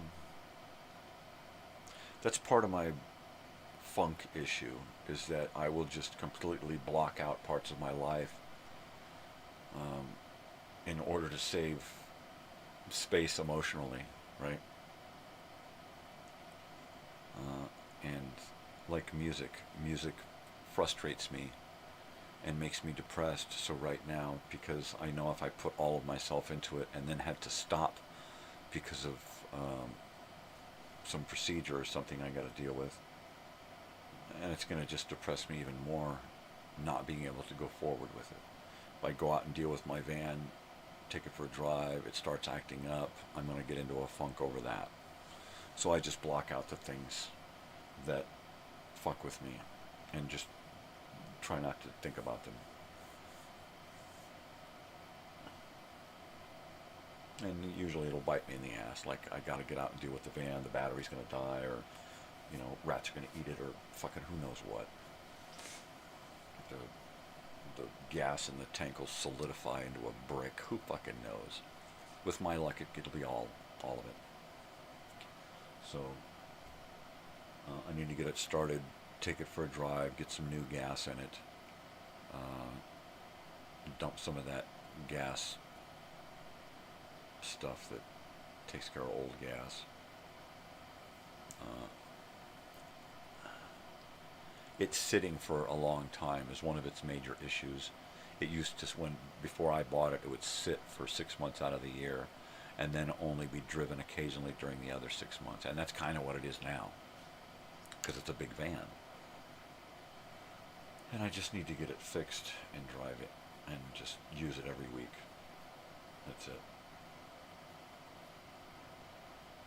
I just don't have the will to even go outside. I keep putting the keys right here in front of me to remind me, and I just ignore the keys. Don't look at them. Don't look at them. If you don't look at them, they're not there. You know, dumbass. What a dumbass. Yeah. But music's still a big part of my life. If I'm not sitting here trying to figure it out on the guitar, then it's playing on the TV, or it's playing on my show, or it's playing on the stereo behind me, or in the car, especially in the car, that Sirius XM stuff. I think I'm going to get that app on my Apple phone, because that'll be the only app that I'm going to need on there. And then I can pump this shit through the house.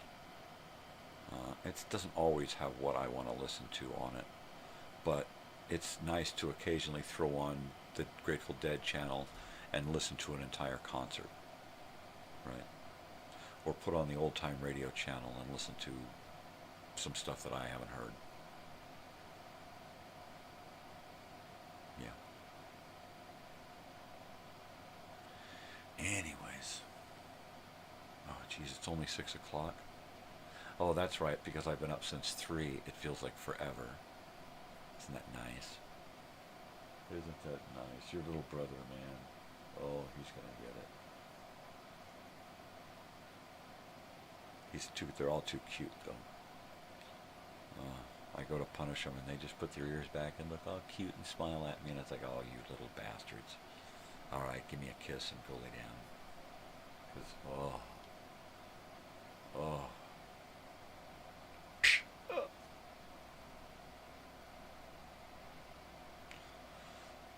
Yeah, little dogs, man. They're just little heart monkeys, right?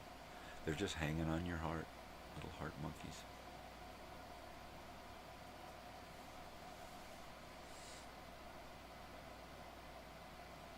I'll just sit and watch them play, sleep, eat, whatever they're doing. I'll just sit and watch them. Sometimes it gets like Wild Kingdom up in here, though. Just fucking zoomies, dogs run around chasing each other, fighting, growling, barking, playing. Never gets serious. It never gets. The only time it gets serious between somebody is for an instant when somebody steps on somebody or accidentally bites somebody the wrong way. Then somebody squeals and somebody goes and then it's over, you know. And then it's either broken up or they start looking at each other again and start attacking each other again, you know. But it's never serious, you know. Thankfully, you know. I've never had a household of dogs like that before, you know. And I think it's because I don't know. I'm at peace. And I think we just have a peaceful household, and I think that pretty much guides the dog's emotions. If you're happy, your dog's going to be happy. If you're uptight and freaked out all the time, your dog's going to be a little high-strung. You know, I mean, it just goes with the human, you know, even if you don't realize it. Why is my dog so high strung? Well, look at you, look at yourself, you know. Take a little stock on what you got going on internally, because your dog picks up on all of that, man. I mean, all I do is literally, I will sit here and have an emotion. I mean, literally just feel it deep inside of me. And this dog over here will get up out of a sleep and look at me with a serious look like, dude, what's going on? You know, and I didn't vocalize it, you know, didn't go, because if I do, you know, I can't really take a deep breath, exhale like that around a couple of these dogs, because they're just like, what's going on, man? You know? Yeah. So this one here is very, very empathic.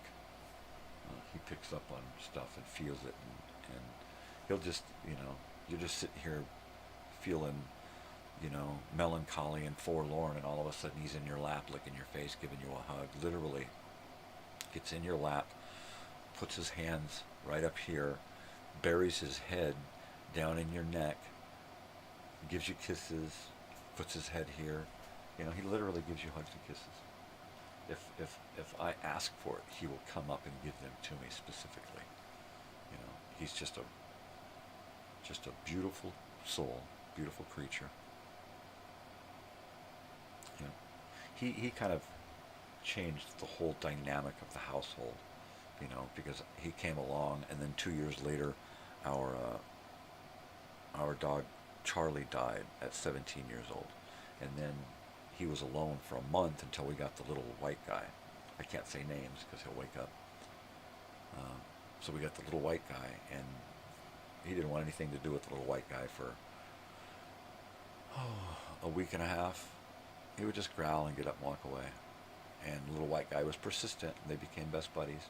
And then a couple of years later, we introduced the Chiweenie, my father's dog, and she came here, and the little white guy made sure that she felt at home, and as did this guy.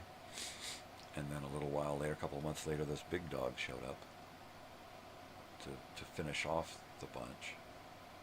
And she's really come out of her shell.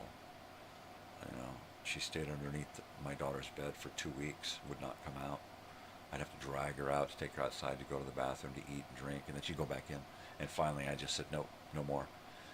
She tried to go into the bed, and I just stopped her, picked her up, put her on my lap. Uh-oh. Do I have an internet issue? I don't know. I've got a weird thing. Oh, it's an update. It wants me to shut down an update at some point today. That's what that little logo means. I was like, internet? Oh, that's not. The internet's over there. Yeah. This is like, this cockpit here is like flying a frickin' 747. The controls, the dials, the altimeter, and all this shit. I gotta keep the wings on the horizon.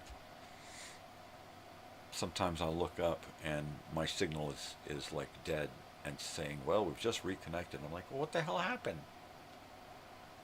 How come nobody told me I wasn't live? And if it happens quick enough, I stay live on YouTube. It just takes a few seconds here to reboot, and then I'm back live. And you just see a little, sometimes it just goes a quick glitch, and then I'm back. If I'm off long enough, the show's dead. That's a bummer. And then I gotta start a new feed. I had to do that last week. That was a bummer.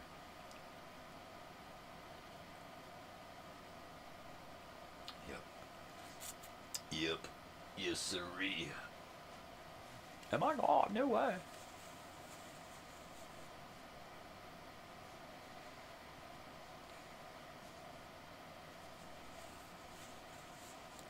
It's like every day my biggest desire is just to get into bed and go to sleep. My little pink toes. Hi, little pink toes. I have such spoiled, pampered feet. Yeah, I never go outside without shoes on. I'm always wearing shoes and socks. I am such a tenderfoot. Anytime I go outside and my slipper will slip off and I take a step, I'm like, ah, ah, ah. Yeah, I don't do that. I don't do that. My hands too. I used to have pretty rough, calloused, dry, hard hands, like baseball mitts, right? And I stopped doing handyman stuff and I started putting on rubber gloves to do house cleaning. And now my hands I can't even build up a callus to play guitar, right? They're just little pink, little pink digits. What are you going to do, right? What are you going to do? That's fine, because I started working at 15 years old to buy myself food.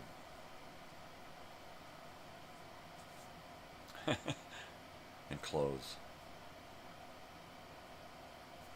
So, yeah, having tender feet and, baby hands at 55, 56 years old, that's fine by me. Yeah, that's enough. 40 years, that's enough.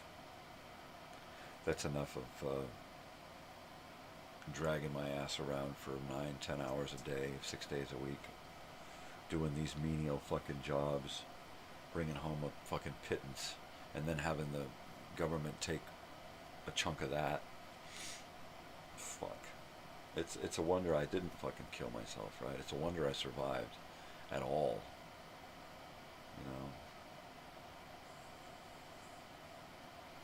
I mean, people literally have to be born with some kind of special luck in order to make it fucking happen. And I ain't that guy. I got a kind of luck, right? It's called bad luck. The good things in my life I've had to really struggle for, or walk about it. There's, having to go through a lot of shit to get where I'm at. And I'm not rich, we still struggle, but this is the happiest I've ever been in my life, and it's still, like, I could go in there and have to spray, vinegar and soap to kill ants. Anybody know any better ant spray? Natural? I live in a house that's wonky. I live in a neighborhood of idiots. My health is horrible, but this is the happiest I've been my entire life. My daughter's off to university. I've been married 25 years, and I still love my wife very, very much. And I don't want for much. I'd like it if I could get somebody to fix my house, because I can't do it. I could do some of it, but I can't do the major stuff. But other than that, I don't want anything, I'd like to finish this book. I'd like to be able to do my YouTube stuff without it taking too much of my time. I'd like my dogs and my wife and daughter to be nice and happy and healthy. I don't want a lot. I'd like to have something to eat every day that's easy to find, because it's harder and harder to find something that I actually want to put in my face. Food is just a turn-off, right? Ever since I had a sinus infection and had that COVID shit, and my taste just said bleh. It was really horrible when I had the sinus infection. My sense of taste and smell was just shot horribly, so everything was just nasty. And then I got over that, and then the COVID, and then everything just took on a strange, different taste and smell. And so the things I used to eat, they don't taste the same, so I find them unappealing. And then a lot of the new stuff that I find after a few times, I'm not attracted to it anymore either. So now I'm sitting here starving, wondering what I'm going to eat.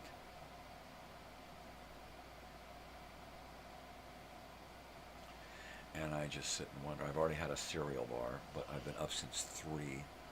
So,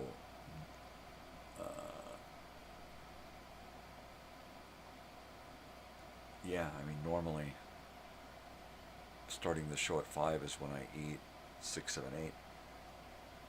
3, 4, 5, 6. So right now I should have eaten something. It's been 3 hours. So, oh, that dog is so cute.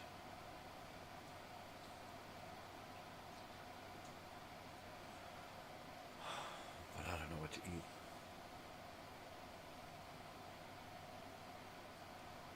Maybe I can take a quick look.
Please, sir, might I have a bit more? Please, sir. Alright, so I found a little bit of this cheese Danish in there. I'll just kind of chew on this while I finish my coffee. Hopefully that'll just at least put something in my stomach. Yeah, I don't have to take pills, which thankfully, but still.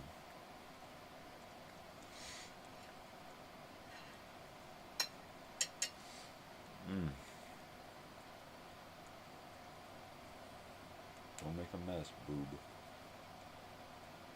You'll just attract ants. Yeah. Did he say melody or malady? I don't know.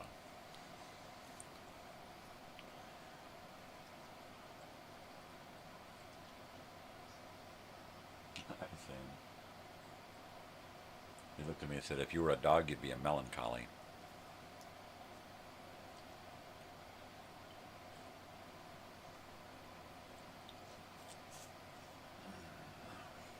Yep.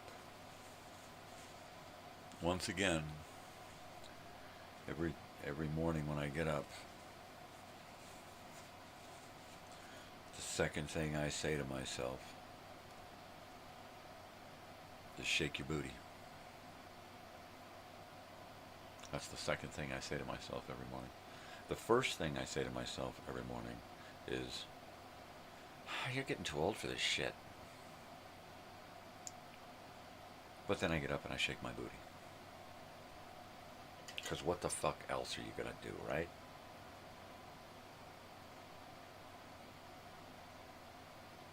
I may not go out swinging, but I'm going to go out swinging. Right?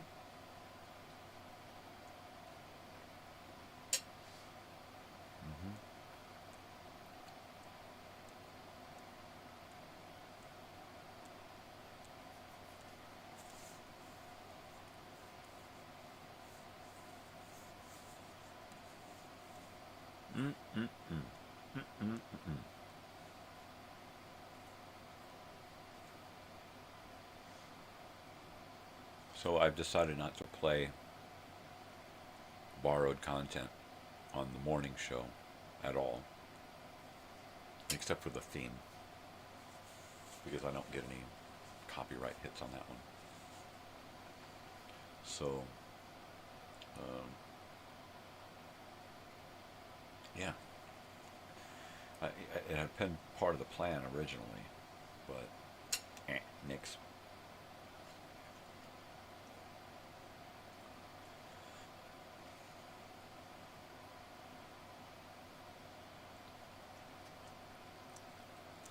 Oh yeah. Now watch it. I could, sitting here eating, I could totally drift off into deep thought and forget that I'm live, right?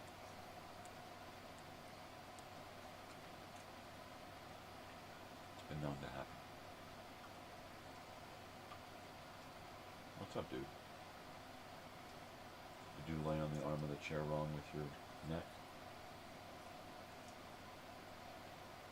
Make your larynx feel weird? Yawn.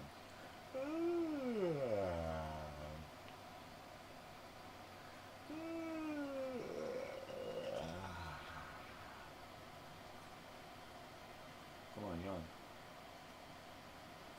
Yawn, that's gonna help. Yawning helps everything, Sam. You don't get it. You just don't get it. I don't think he's ever farted. I've never once heard him fart. I've never smelled a fart from this dog. Every once in a while he'll turn around and he'll look at his butt and stare at his butt like he expects something to happen. Sometimes he'll get gas pains and he'll just cry. Like it's like, dude, just fart, man. Just fart. Oy. He's a weird little dog. Yeah.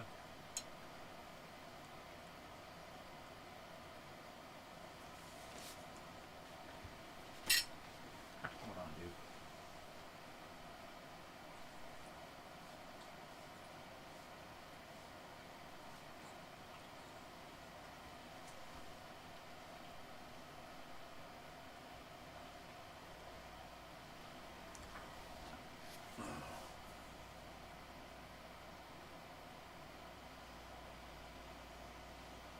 Yeah, he just keeps swallowing. Like he, like pressed on his larynx or throat or something, laying there. And it disturbed him. Sometimes it's like a hair, right? They'll get like a long hair, like one of our hairs in their mouth. Because of course they're, carpet dwellers. Bottom feeders, crumb bums, so they pick up all kinds of stupid stuff. Which, of course, those things will get stuck in the back of their throat, and they're like, I don't know what to do, man. I just keep swallowing. What's wrong?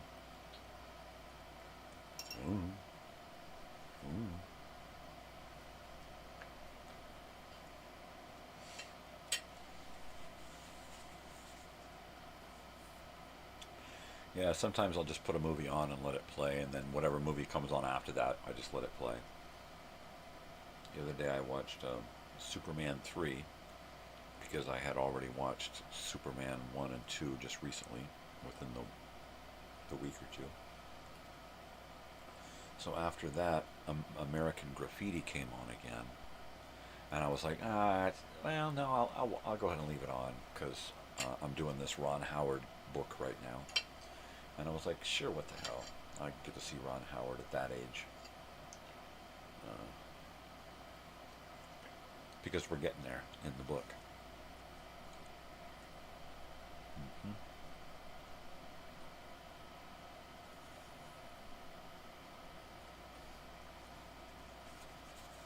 Yeah. It's a fun read. Of course, the one thing that I want to do every day without fail is just go to sleep.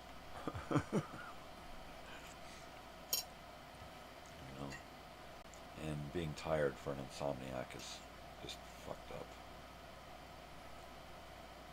After 50-some years of being an insomniac, I'm used to it. I'm used to only getting 4 or 5 hours sleep a night. It's just the way it is. I only do coffee in the mornings here because it's fun. But I'm not really a regular coffee drinker, aside from this show. And on the weekends, I could take it or leave it. I mean, it takes me literally an hour or two just to get through a cup.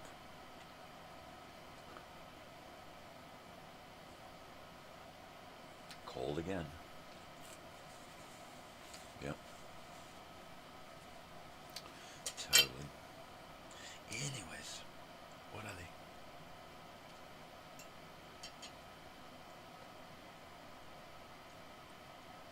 I can't give you any of this.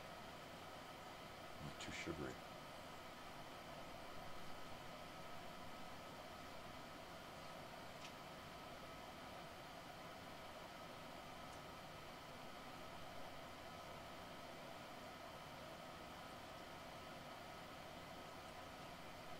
Maybe you should try to drink some water. Sam, toma agua. Toma agua. You need some more water? Let's go check the water.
Face.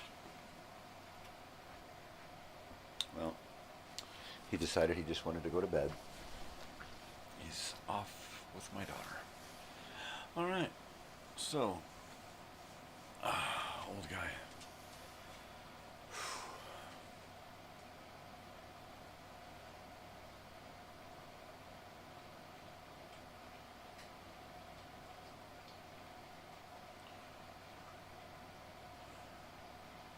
Yeah.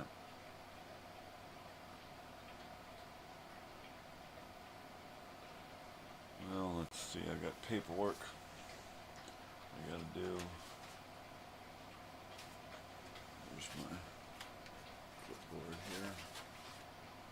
With stuff.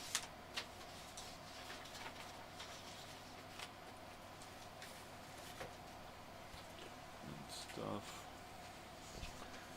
All right.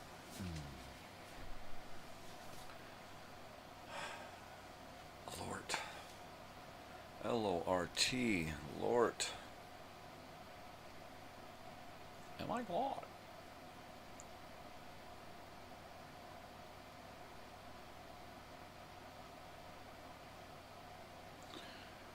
Okay. I put something in my stomach. Probably wasn't the best thing. Cheese Danish. And coffee. What are you gonna do? Cereal bar, cheese Danish. A couple of hours, my wife will be up, and then we'll start thinking about some food. Maybe we can do biscuits and gravy.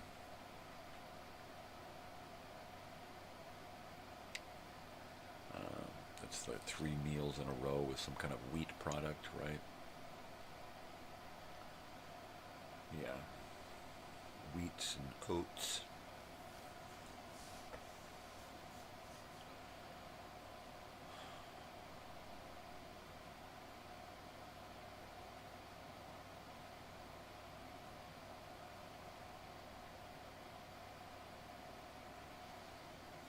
Yeah, some things just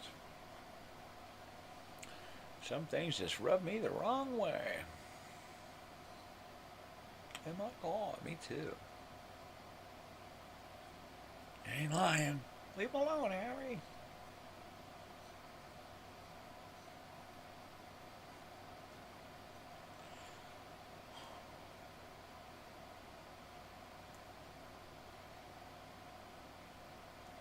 Was I drooling?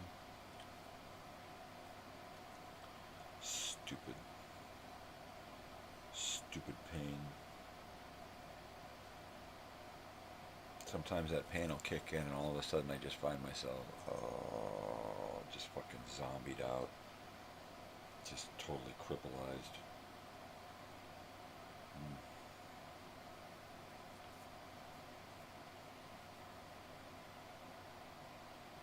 And usually I get into bed at night, like, oh, I'm gonna get into bed and take a couple of hits and read and you know, lay down for a while and stuff, and but I'm gonna take a couple of hits, right? And I never get there. It's like I'm just too wiped out. And then that pain, man, it takes over and you're just in a fucking fog. It's like everything else is happening around you, but it's like just kind of blurry. You know, somebody will be talking to you and you'll be like struggling to just hear them, right? It's like I know you're speaking English and you're putting words together, man, but it's not registering. It's not getting through. You know, the pain is totally disrupting that feed right now. Please come back later. Yeah. Now, what are you gonna do? You know, it is what it is.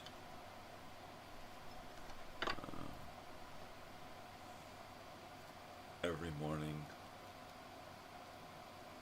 you're happy that you actually woke up, and at the same time, miserable because you're awake. Right?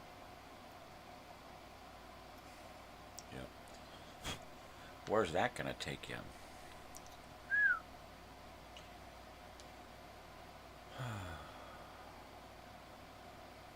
One only knows. It's gonna happen. What are you gonna do? Trying to get some shit done. I can't believe this, that I've been doing this YouTube stuff here live for, boy, 9 months now.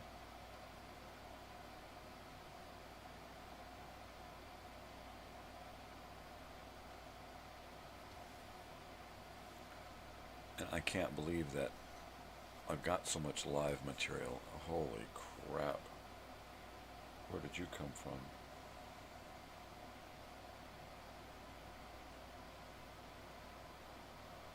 Broken glass. Bag of broken glass.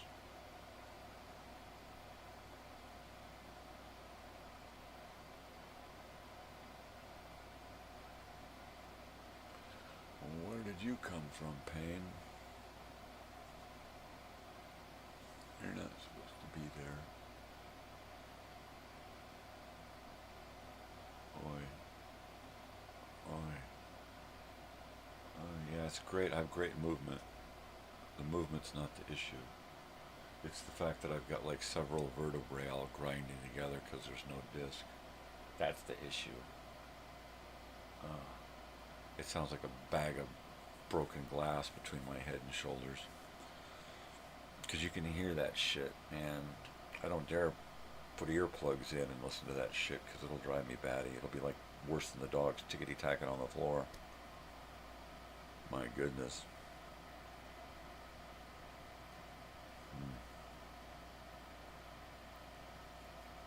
Crap. Was I drooling again? Stupid fucking Pain. You stupid Pain. Go away. at least go there. Go back to bed. Send my pain back to bed or leave it in the other room. That'd be great. That'd be fan-fucking-tastic, man. Fantastic. Because this shit sucks. Hey, look, it's loaded. Did I do that? Oh. You know, at some point I considered going to Social Security and applying because I'm broken. But it's all about doctors. It's all about doctors and doctors and doctors. And I know that I'm severely broken in many different ways. I don't want to be reminded of that, and I don't want to have some bullshit fucking pills or remedies forced upon me because I'm in some program where, well, if you don't follow the doctor's orders, then we can't help you, and you're not going to qualify, and all that bullshit, and they get you roped into it, you know. And I wish I could find one doctor that I could trust, right? Just one general practitioner who knew what the fuck he was talking about and didn't Google his way through medical school, right?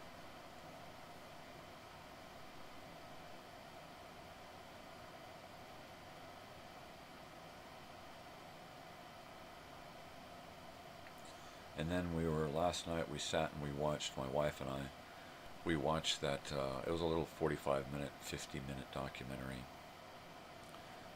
Probably made for a TV channel or something, but we streamed it. And it was about the Craigslist killer, right? Who turned out to be this really tall, good-looking, blonde, blue-eyed, intelligent medical student who everyone adored, right? And he just went cuckoo, but not really, right? I mean, his whole thing was he just was arrogant and thought that he could get away with anything and that he could do no wrong, and people have blown so much smoke up this guy's ass that he started to believe he was invincible.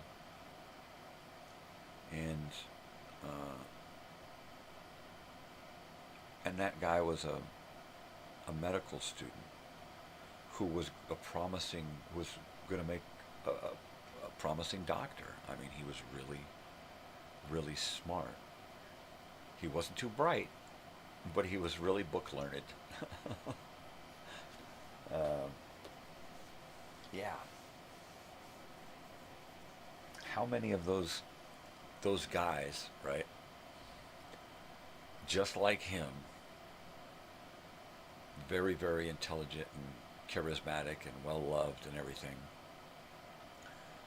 but have a bad side, right? How many of those guys, people, actually don't get seen and recognized for what they are, and they're in plain sight? And how many of those are actually doctors or professionals like cops and firemen and lawyers and stuff, right? Because they're everywhere. Those types of predatory psychopaths are just fucking everywhere. But only a small portion of them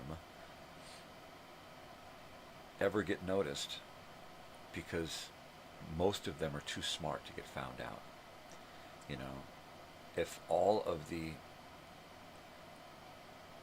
buried bodies out in the desert here or in regular neighborhoods were to just all stand up at once, oh my God, it would be crazy.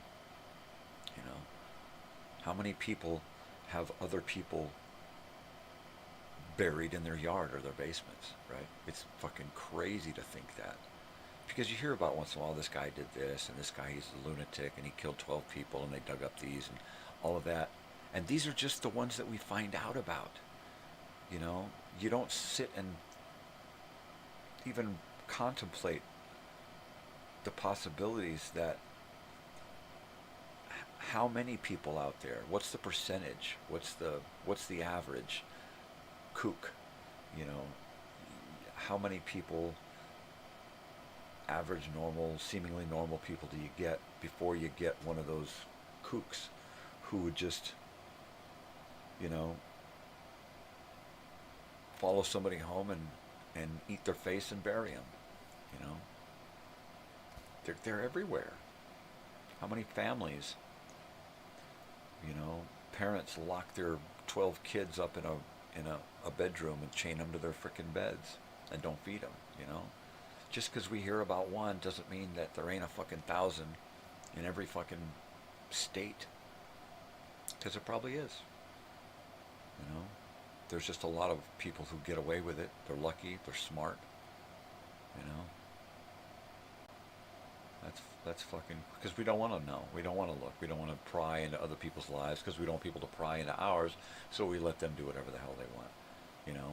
We hear a dog screaming, we just ignore it. You know? We hear a kid crying and we just turn up the radio. Fucking kid. You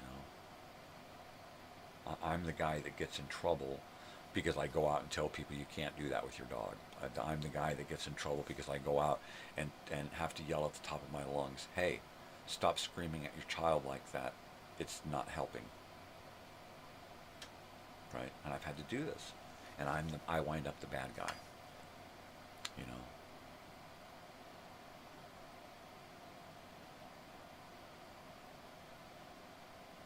But that's okay. I'll be the bad guy. If I can get some of these things to stop happening. If I can get somebody to stop yelling at their kid. And later that guy, he came to me and he said, listen, I'm so grateful that you stopped me from being an asshole toward my grandchild, because you're right. I could have handled that differently. Made me feel good, right? But at the same time, and vindicated, but at the same time, you know, even if that hadn't happened, I'd have still done it 1,000 times over. You know, because you can't do that. You can't abuse a child that way. I know, believe me. I didn't get physically abused as a child, you know, so to speak. I got the mental and emotional abuse. But I digress. And take a bong hit.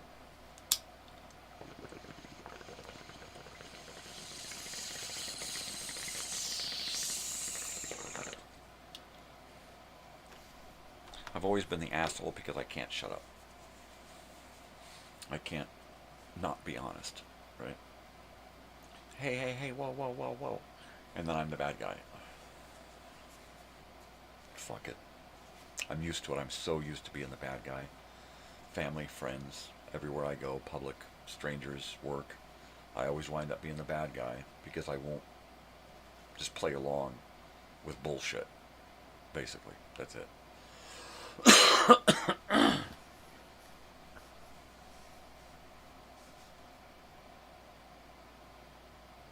I literally really have to put my blinders on out driving around because, you know, I see so many idiots. Why is this guy riding his brakes? Because he's staring at his fucking phone. Why do I have to pass this person who's only doing 20? Well, because they're having a conversation and they're not even looking at the fucking road. I mean, it's just... where people just pull right out in front of you and don't even look in your direction. People driving down the road looking at their phone. Ugh. It's those fucking phones. I hate them. I hate them so much that I go out of my way not to fucking use them.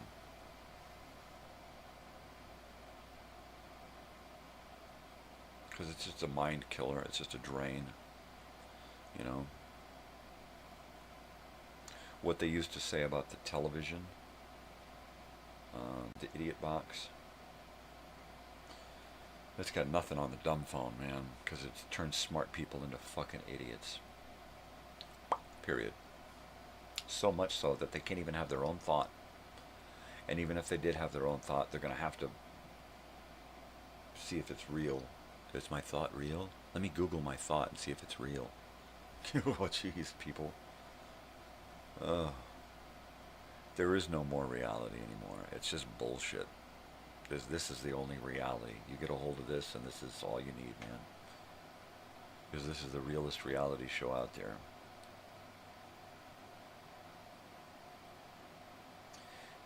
Which, of course, means it ain't too exciting most times, but isn't that real? Isn't that reality? Yep. Tell me. Tell me. Don't tell me. Tell me. I gotta heat it up. I need a hot cup.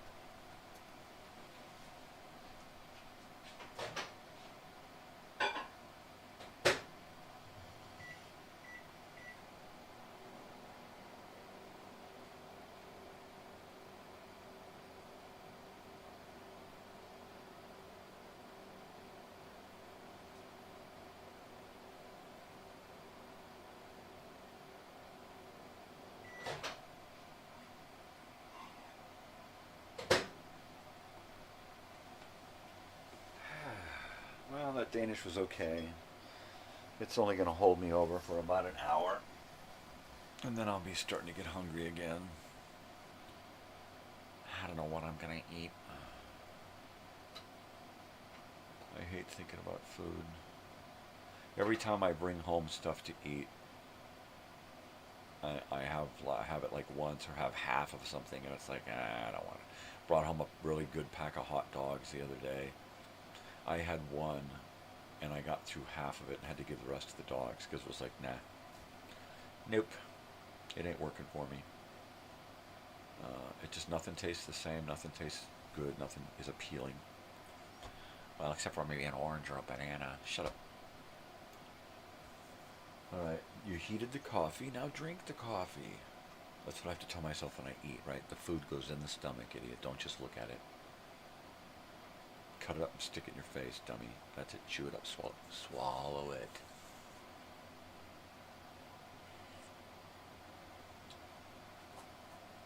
True story. So let's see. I'll do some paperwork and work on my weekly schedule. I'll just start uploading the next X-1s that are in line, because they're, oh my gosh, because they're already here on my calendar. There's my post-its for things. So we're looking at episode 84 of X-1, and then I need to get my episodes of The Shadow, Dragnet, Nero Wolf, Gildersleeve, and Nightbeat. And then after that, there's 2 extra ones. Time to wake up Mom. What is today? Thursday. Nope, not today. Yesterday was the day. Sometimes she'll put off going to see her friend until Thursday, or do it early on Tuesday, but usually it's Wednesdays. We have kind of unusual ways of making ends meet, right?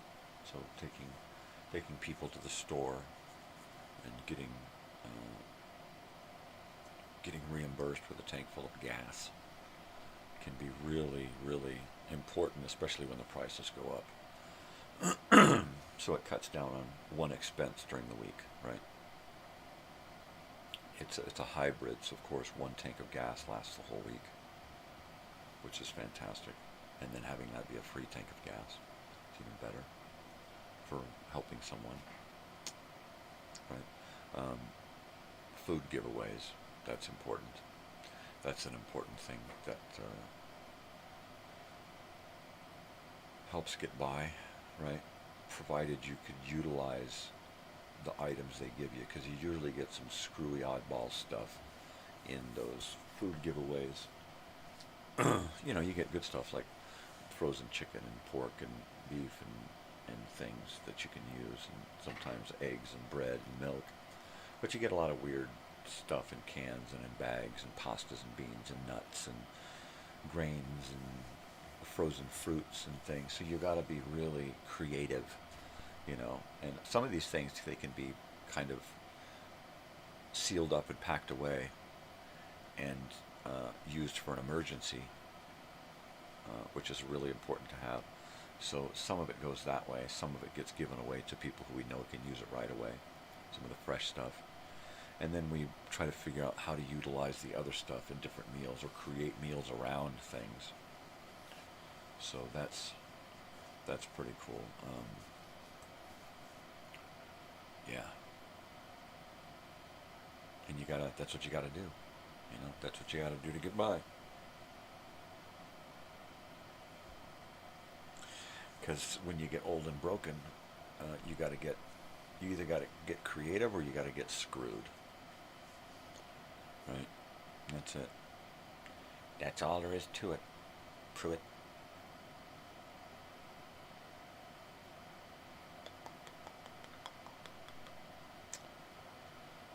So yeah, let's see. I'm gonna have to get done here and do my upgrade, and then at some point do a live test after the upgrade.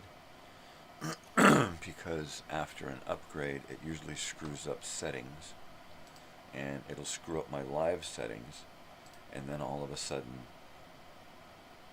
I try to go live and nothing works right. And then I get the TDs, man, I get the technical difficulties.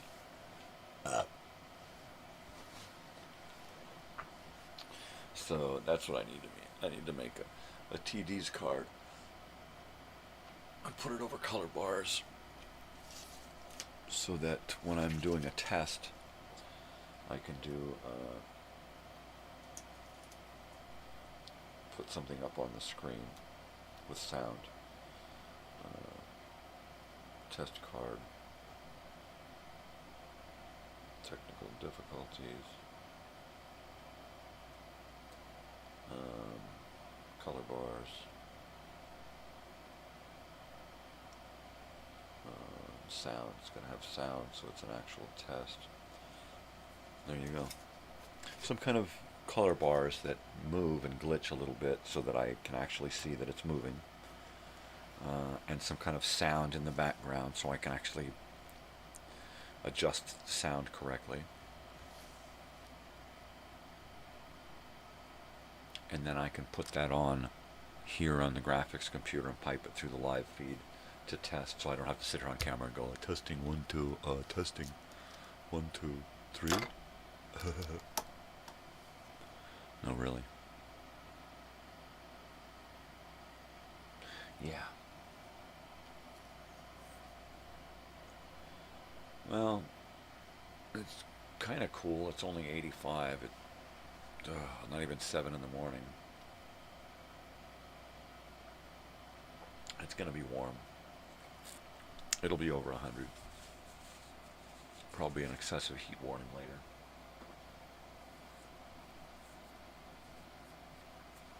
Yeah.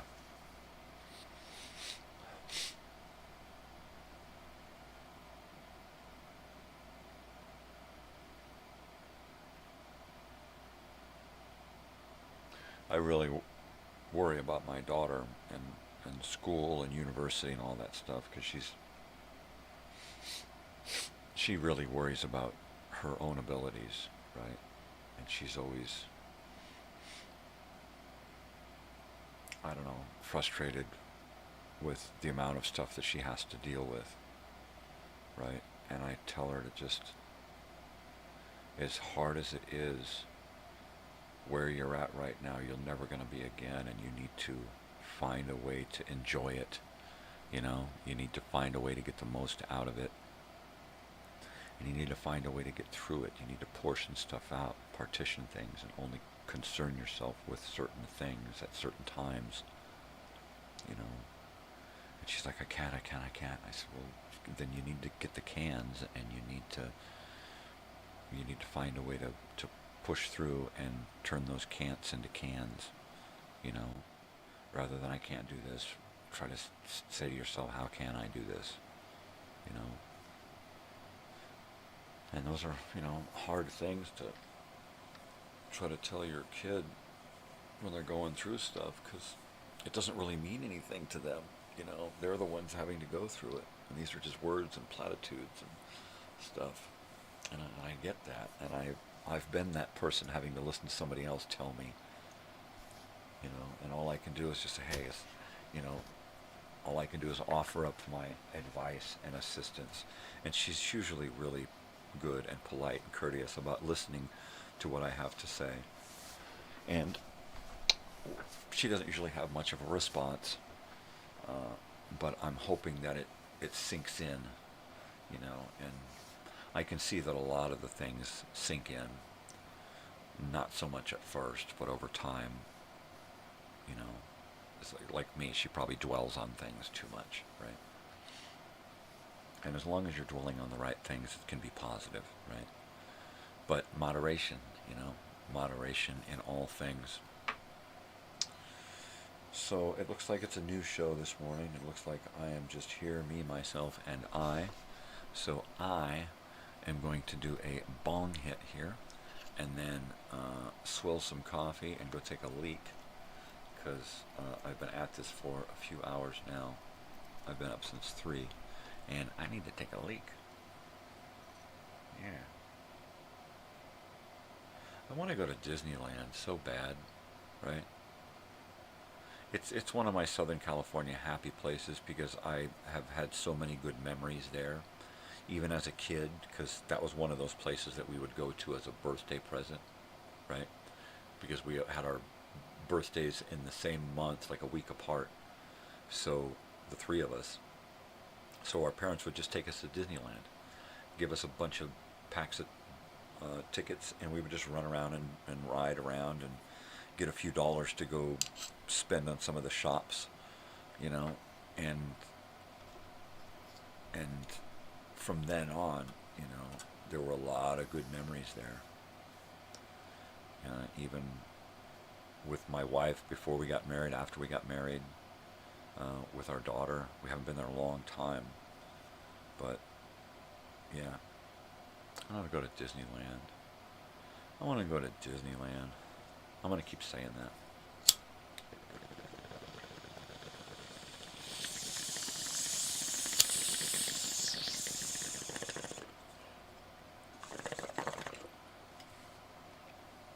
I don't need free tickets or anything. That'd be nice if I could win them on the radio. But discounted tickets would be nice. Where do I find discounted tickets?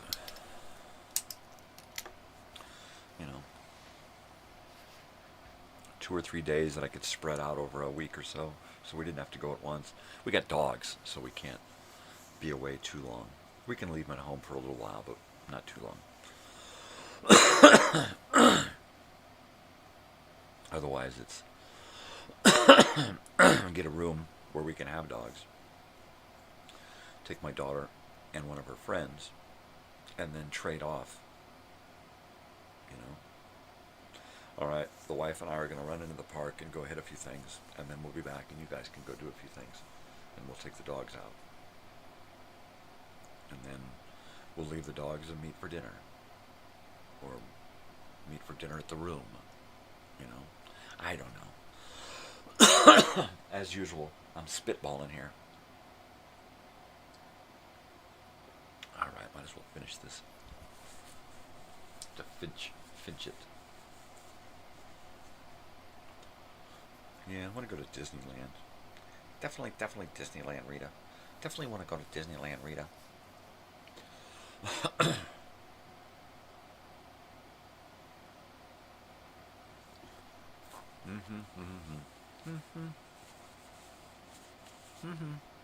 Okay. I'm gonna go take a leak. I'll be right back. Don't go nowhere.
dog is passed out with her head flopped off the bed.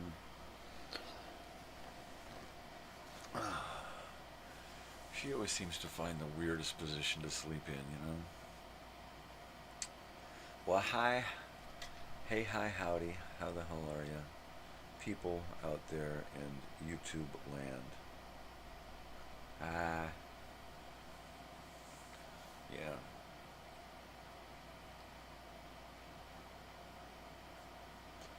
I guess I could do some paperwork while I'm sitting here. Because, why the hell not?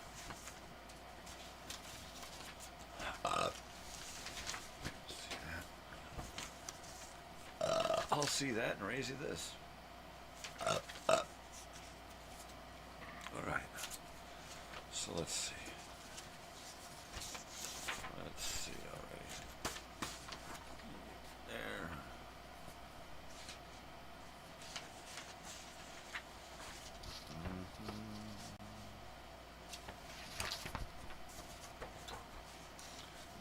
Totally.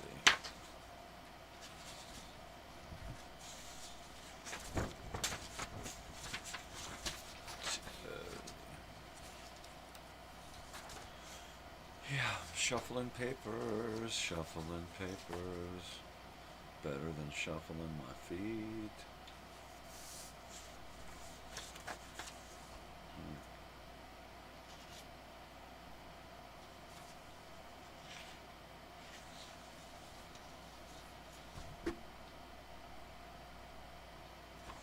Really.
Hi, anybody there? Let me know if somebody's there. Just sitting here doing paperwork, because what the hell else am I going to do, right?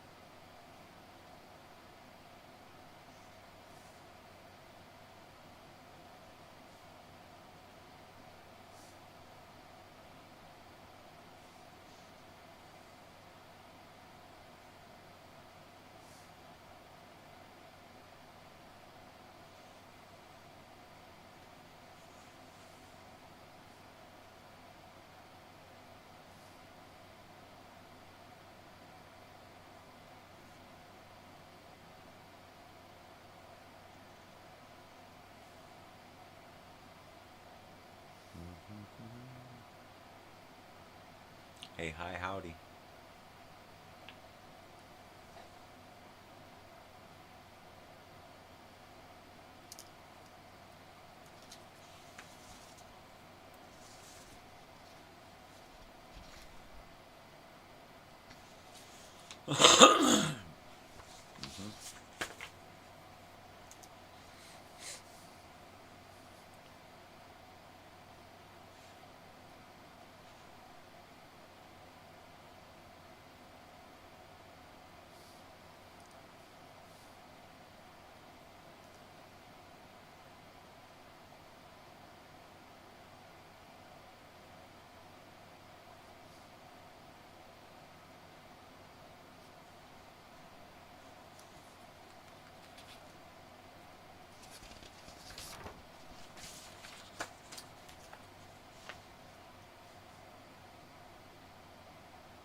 Hey, hi, howdy. Go on. Nobody really cares if I do this stuff here anyway, so. Nobody minds.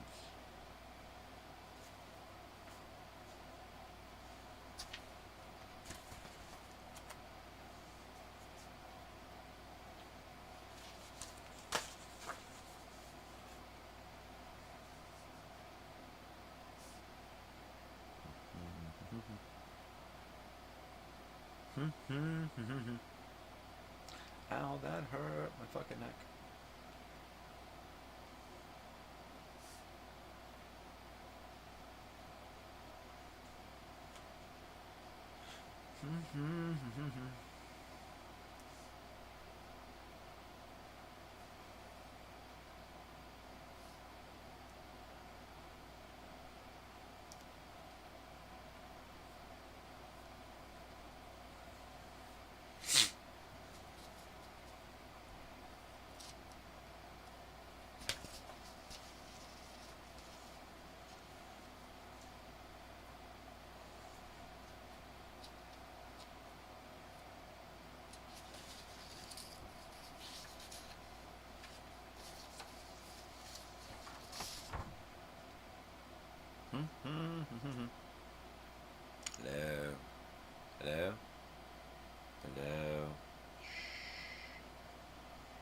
start talking to yourself, bud.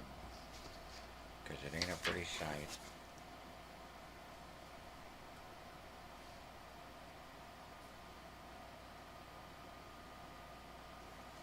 It ain't a pretty sight. Alright, and the last one here. There we go.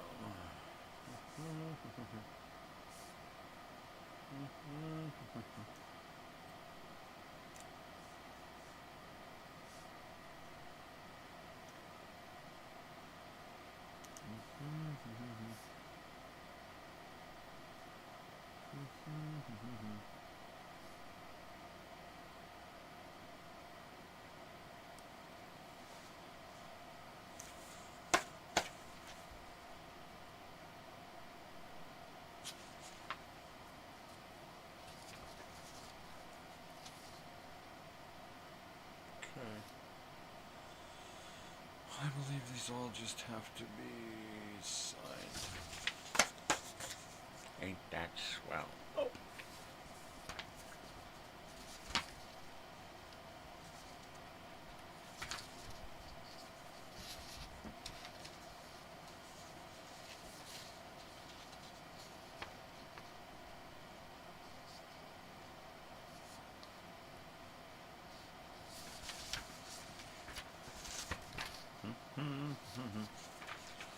That's it, huh?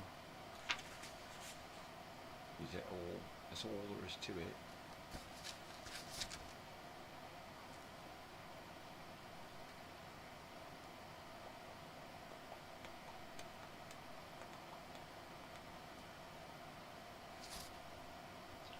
Well, it's changed miserably, yeah.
There's all that. So,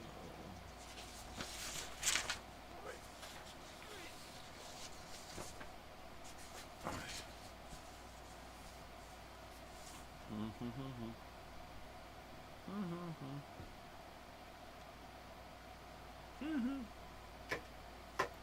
No, really.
Totally, man.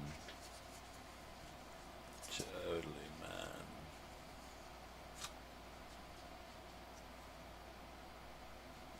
Am I gone? Am I?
Having fun yet? Oh, there'll be a lot more of this to come, huh? Oh my God, what's he doing in a doctor's office all day? Right? Okay, so let's see. This is outgoing, this is raw data.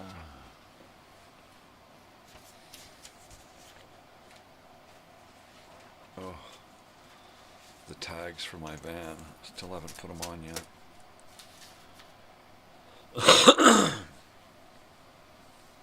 I just need to get some balls and go out there and jump in my van. Scare the spiders out of it. Fuck.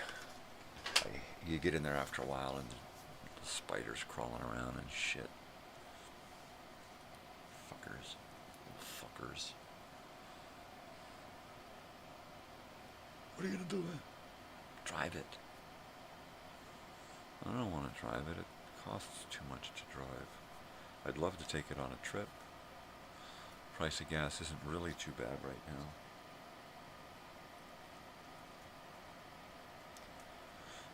But then it'll act up and I'll get frustrated and depressed.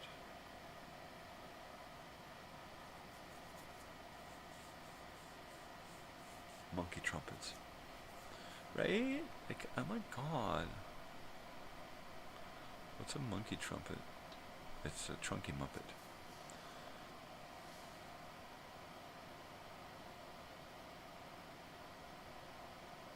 There you go.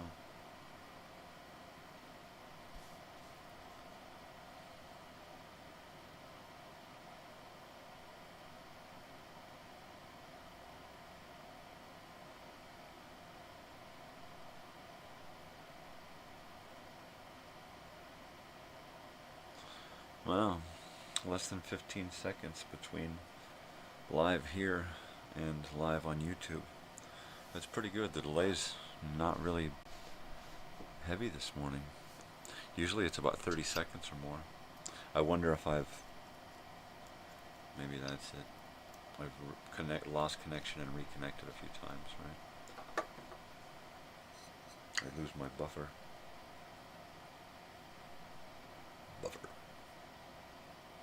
Michael Buffer. Really? Oh my gosh. Oh my god. No way. Okay. Paperwork is done. Now I just have to work on my weekly schedule.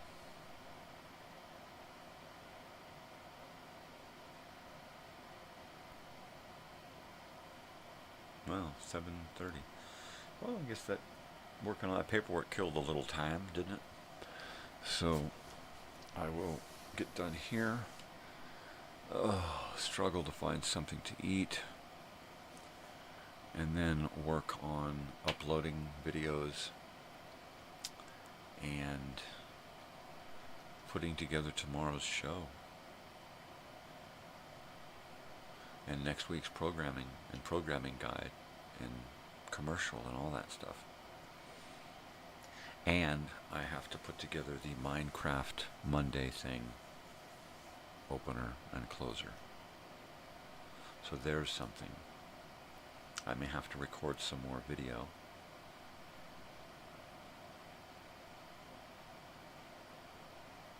I need to get my daughter playing for a few minutes out battling at night or something.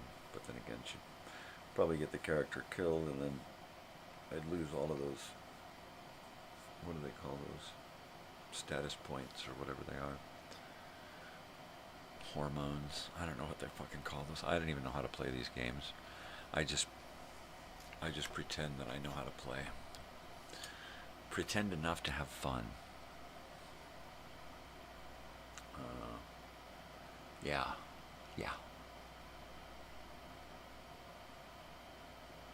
Fucking ant.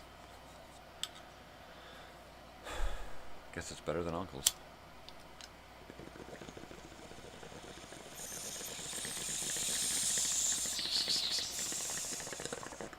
Why is he always making with the dad jokes? I wonder.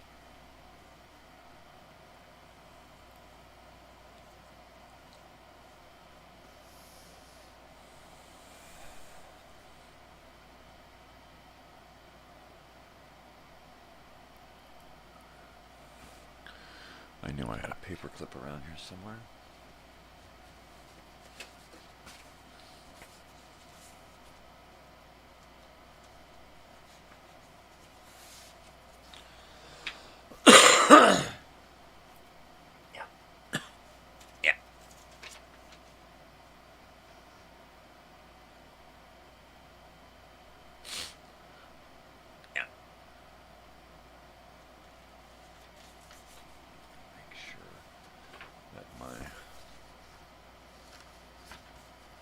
Information is here. Yes. So let me do it like that, and that is how it is supposed to go in a paper clip. So it's unmistakable.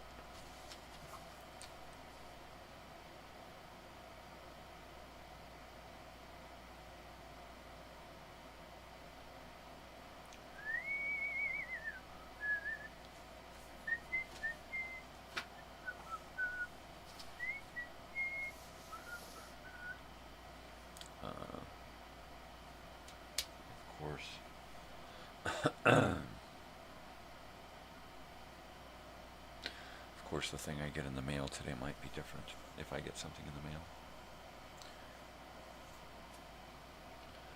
Gosh golly, people.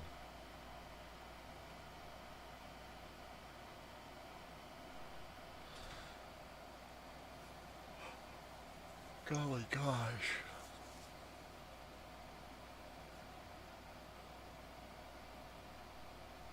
Getting too excited, man. Can you tell how excited I am? I'm just so fucking excited. Not really. No, really. Am I gone? He's like so excited. Tell him to stop moving. Am I gone? Oh my god. OMGOT. Oh my god.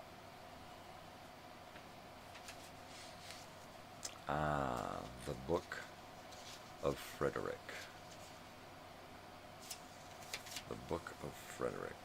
Got some things here, some notes. Put them back in the notes area. So the Book of Frederick is my mind crafting book that I created for my little world so I could keep track of different places, what's in those places, the villagers in those places to trade with, what they trade, what level they're trading at, you know, that kind of stuff. Orphan village trading. There you go. There you go. And now I have completely new villages to add to this. So what I'll probably do is take some more paper, cut some to this size, and add a whole bunch of more paper to this. And then on the inside, where I have my map, right? You can see my map, my little line map there, with my roads. And what I'll do is I'll take that and trace that onto another full sheet in the center of it, so that I can go out from there onto the rest of the full sheet, right? And since it doesn't have to be to scale, I can tighten this up a little bit to save some room. Totally. And then I need to put in I need to put colors in for the rail lines so that we can see where the rail lines go.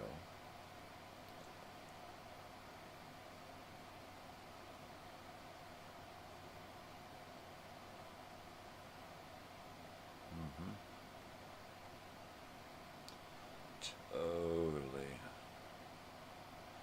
Well, that seems like fun right there. That there seems like a lot of fun. That's just going to be fun. Well, here's some paper right here.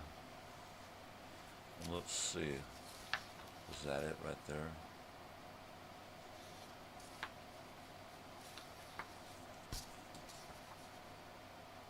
It seems like the Book of Frederick is a little shorter than the regular page. What is this right? Is that right? Yeah, that's right. It's right that way. Is it right this way? And if not, why not? I guess it is. No?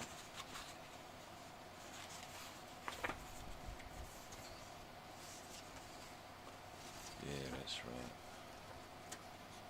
Okay, so I guess it is. I guess it does work out.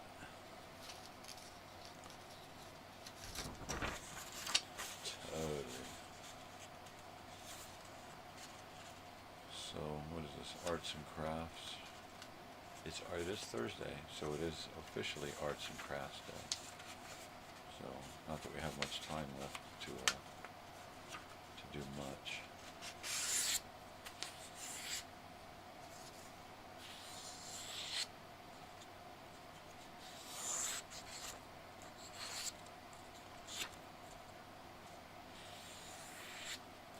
Right.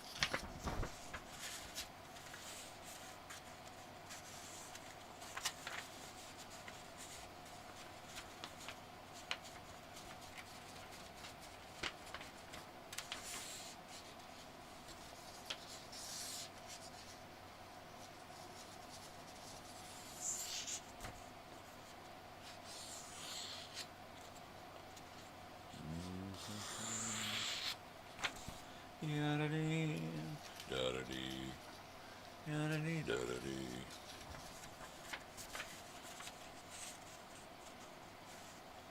Have to cut along the traced squishy line there, yeah.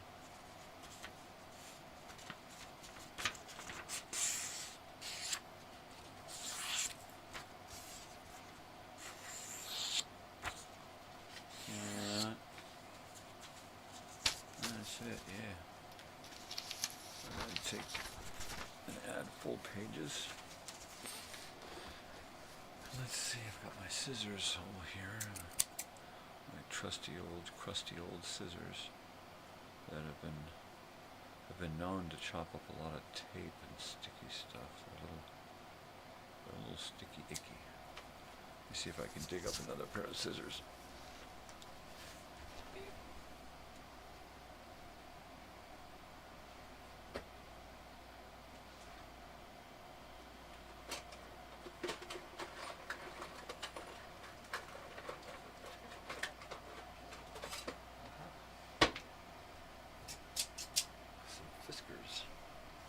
That's just great, man, yeah. Alright, so hi, how are you? How you doing? We're adding to the book of Frederick.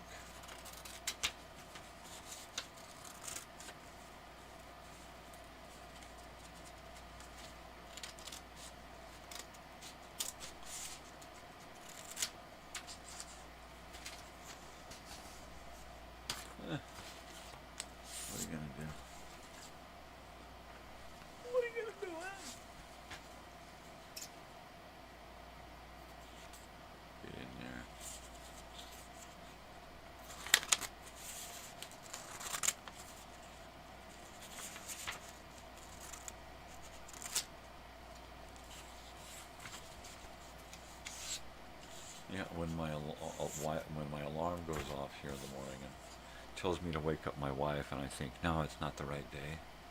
I just hope that she doesn't wake up like 2 hours later and go, why didn't you wake me up? I told you to wake me up. You even set your alarm. You said you wouldn't.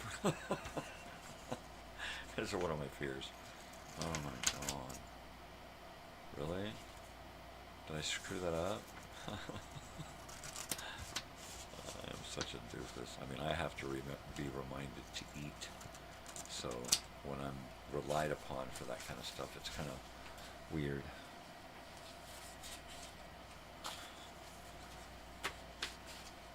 It's kind of weird. It's kind of weird.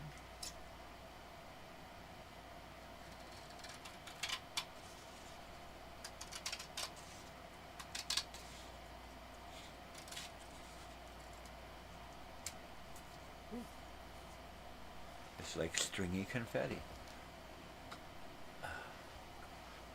Alright.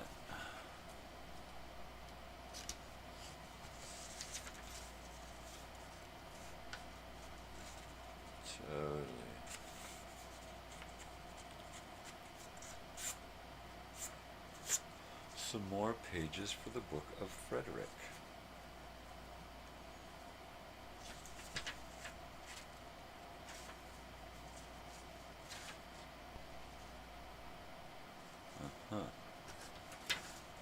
There's a good place for more pages right in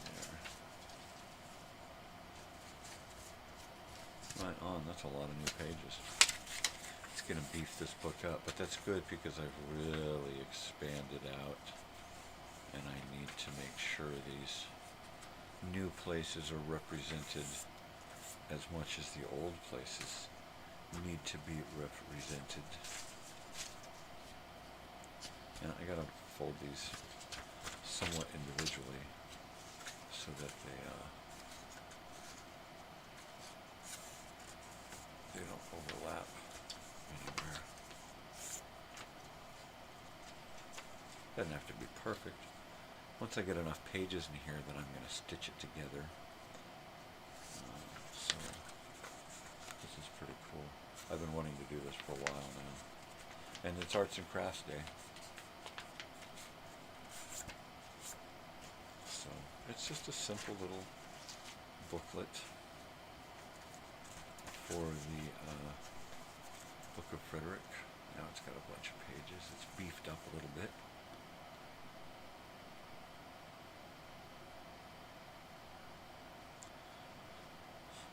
And now I need to take 1/4.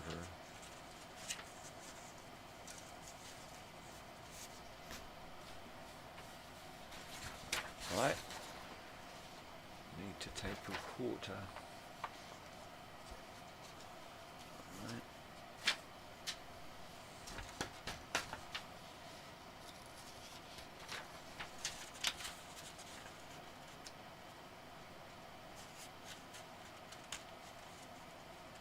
Totally.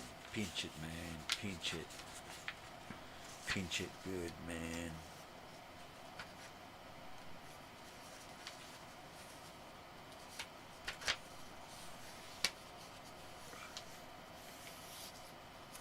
Yeah, man. Pinch it good, man.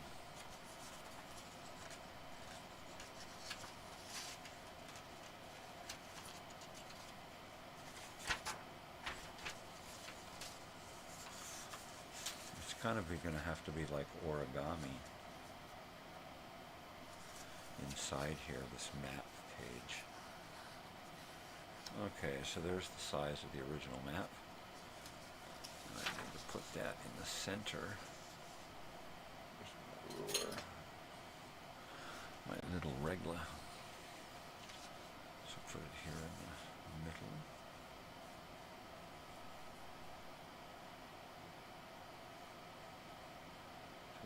There, 2 inches there, so we need 2 and 1/8, 2 and 1/8. All right.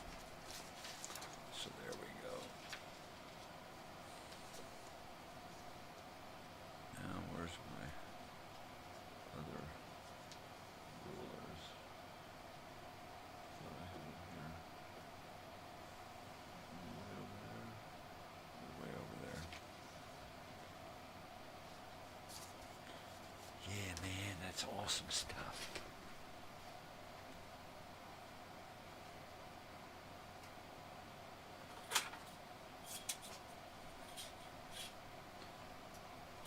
Yeah, us artsy-fartsy creative people always have lots of items around with which to create.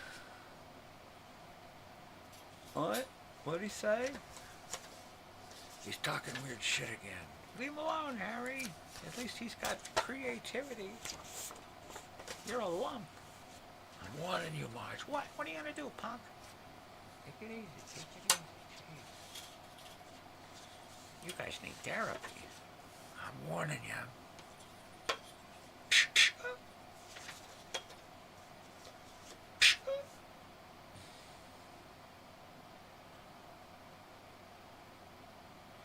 Right. There's that.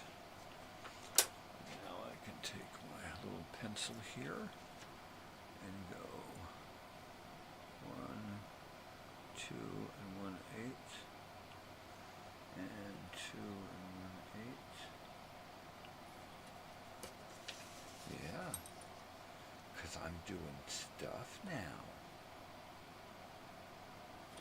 And I'm not going to show you what I'm doing. You couldn't see it anyway. I'll show you in a bit. What I'm doing is I'm making a square this size in the center of a sheet this size, and then I'm going to fold into that with a little origami on the elbows, right, so that it folds inward, and then I'm going to put that in the book where the map page is. That's what I'm going to do. And I might make it 2 pages together. That origami in and then origami out and then unfold into a big thing. I don't know. We'll see. We'll see.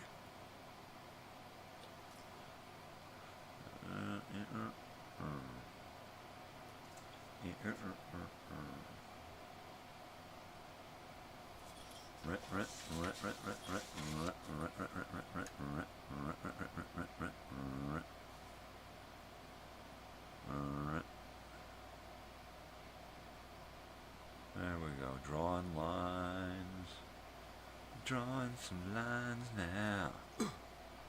Drawing some lines now. Drawing them down now. Ooh, ooh.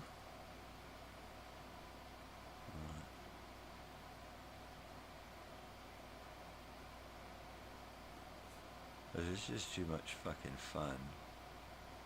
I'm having too much fun for one man.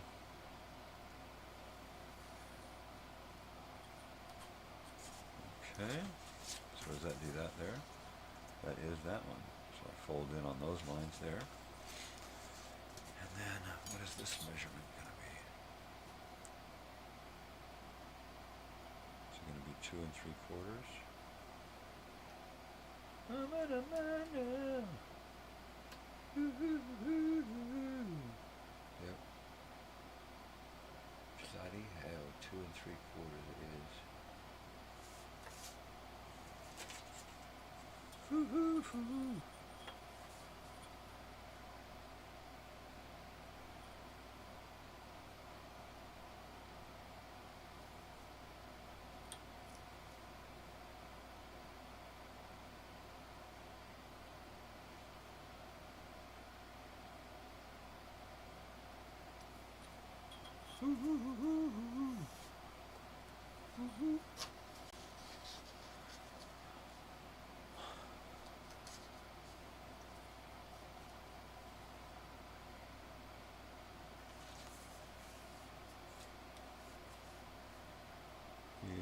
I gotta get an overhead light in here. I've been saying that for months. I put one in my daughter's room. She even helped me. She did all the plastering. Yeah. She's like, I don't want these strip lights anymore. I want a real light. And I'm like, all right, well, let's go pick it out. And I said, all right, you got to do a lot of the work. And she's like, okay. And I taught her how to do stuff, and she just did it. She just nailed it. Did wall work like I've never seen an experienced person do. It was great. She helped do the flooring in her room too, also, and I imagine when it comes down to staining her closet and drawers, she'll probably be in on that too. Alright, just about ready to start folding. Folding!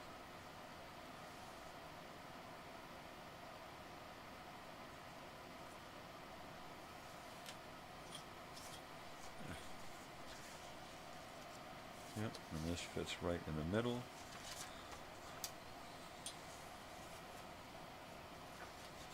Now, what do I have in the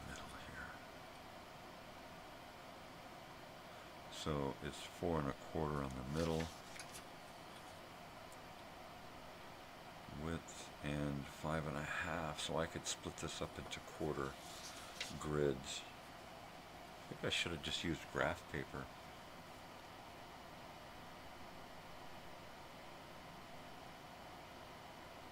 Right?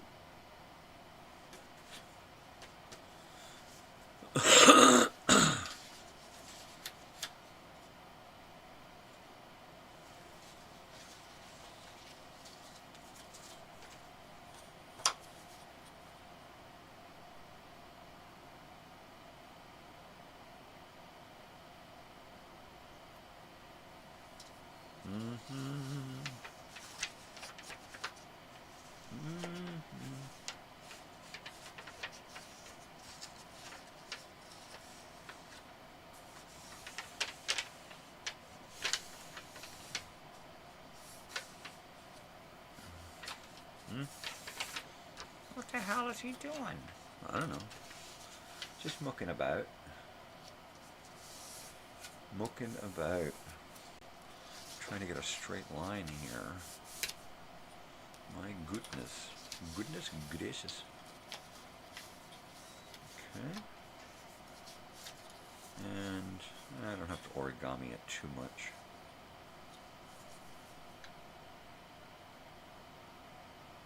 Fold the wings in. Fold the top and bottom in. And just be done with it.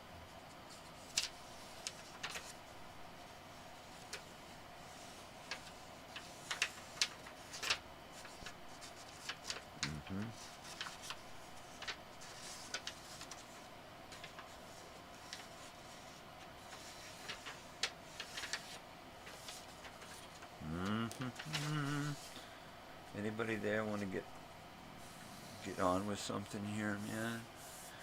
You want to you want some paper? I can give you some paper. You can get down on a piece of this here and, you know, do some creating here. I guess it's better to use graph paper. Kind of gives it more of a real feel. Because I don't want it to be to scale. If I was going to do it to scale, I might use graph paper to keep the measurements all the same. But it ain't.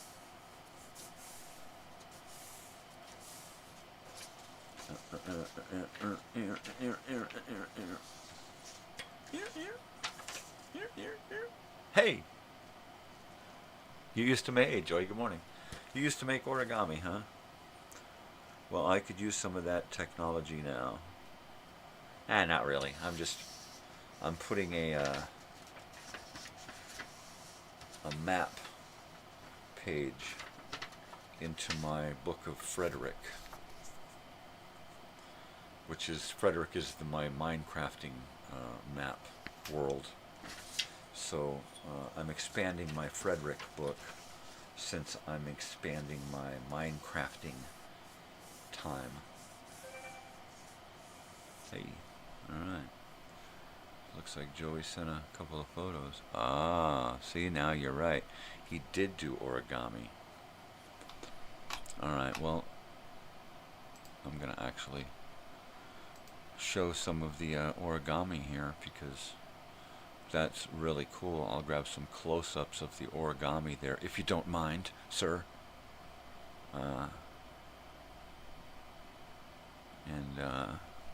And share some of that because that is really cool.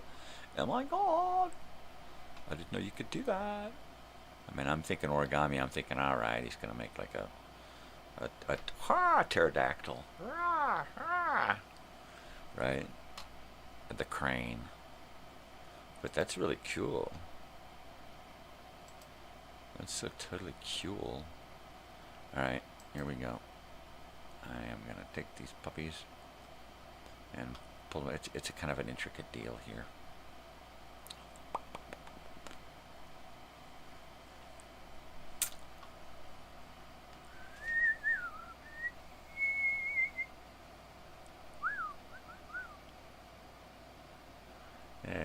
takes a little while for these things to load up.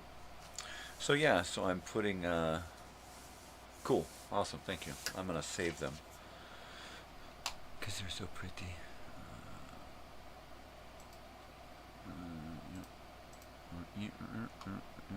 Ooh, very cool. And then download.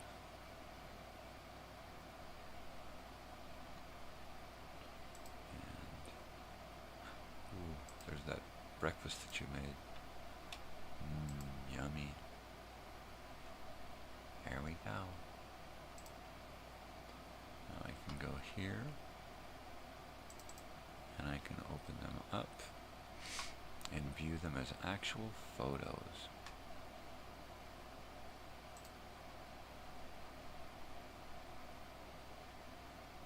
Ah, that is very cool stuff. There we go. Look at that. Well, that's what Joey does. That's pretty talented.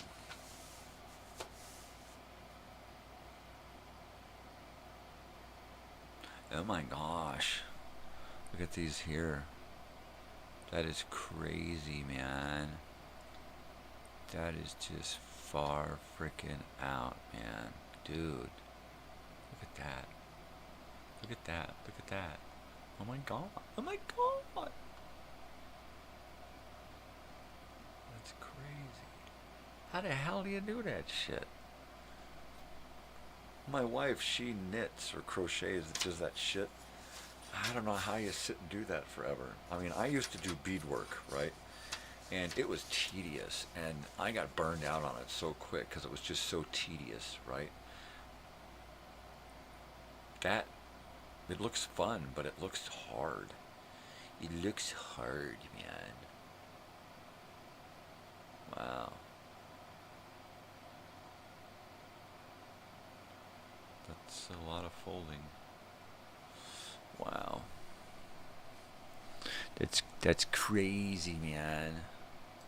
Let me switch to another one here.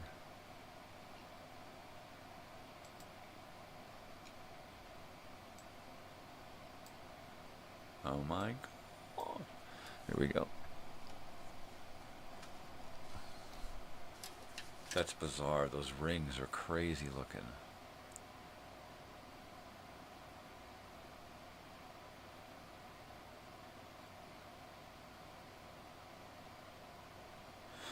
No way.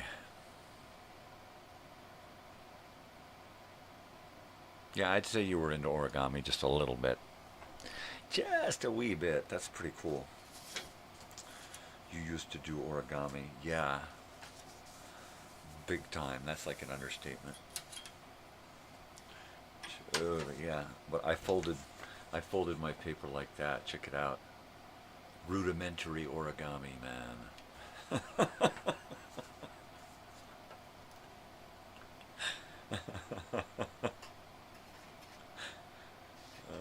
man, you're so funny. Why he's so funny? All right, let me fold this puppy together here and stick it in where it's supposed to be and see what it looks like.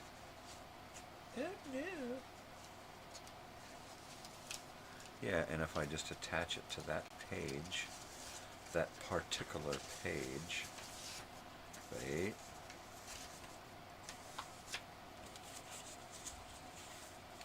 Then that map now will fold out, and I can see all of my explored world, plus a little room.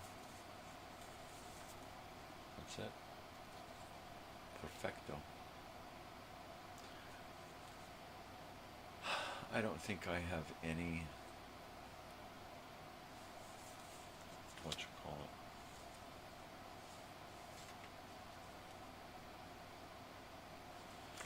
glue. I don't have any glue. Oh, geez, pulled out the wrong one. Everything gets unplugged. I have tape though. I have tape. So what I'll do is, first of all, I gotta transfer this map.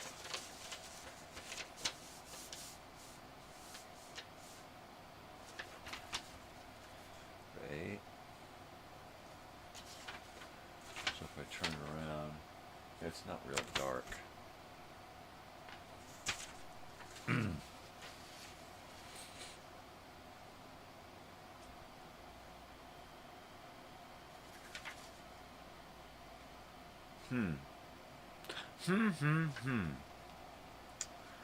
Let's see. The good old Book of Frederick is getting a facelift. Flowers. It's my list of flowers, so I can keep track of flowers and collect them for my flower boutique. Actually, I have a couple of different places where I put my flowers and display them. I've got gardens. I've got a big room with a copper roof on it. I've got an actual flower store in one of my villages, a village that I created from scratch and populated with people from other villages, and then actually it's self-populated after that. But yeah, I do all of this in survival mode, so it just takes so much time. So I keep putting time into it because it's fun. My daughter, oh Dad, you and your Frederick. Yeah, baby, it's Freddy time. It's time to do Freddy. Alright, so let's see. Everything below, there's stuff below here now. There's stuff above up there. Wow. There's stuff over here.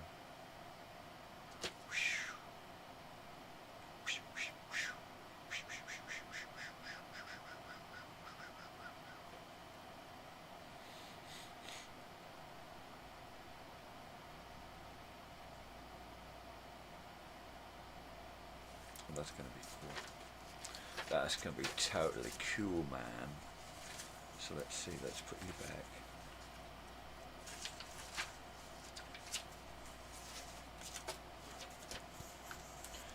Shooby-doo-wop shoo-wah, man. I'm telling you.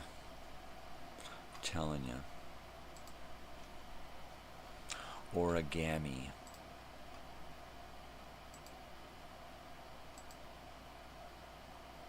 They call her Origami Mommy. Ah, baby.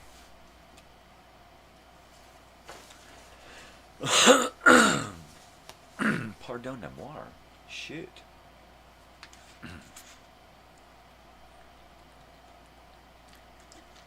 Well, it's 8 o'clock. What do you know about that? Crap. That means I gotta get off the internet here and reboot all of my shit and make sure it works, and then start uploading content for next week, because that's what I gotta do.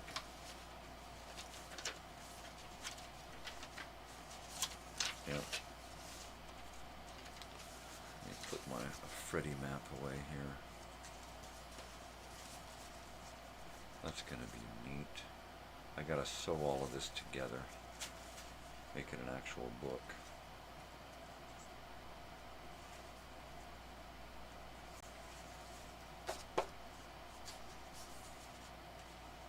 Yep.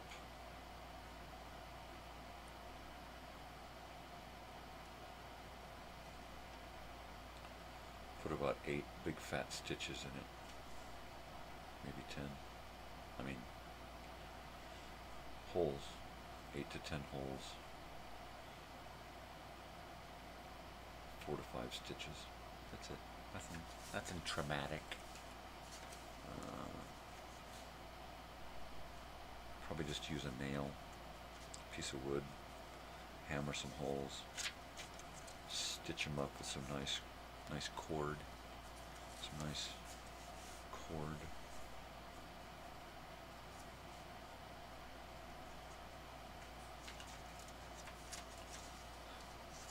I might, I might change my mind with the paper for the map and use some of this dark paper here. Ooh, that right there. I'll use some of that for the map, right? put that in the center of it. Maybe I'll put this in the computer and print out a light grid on it.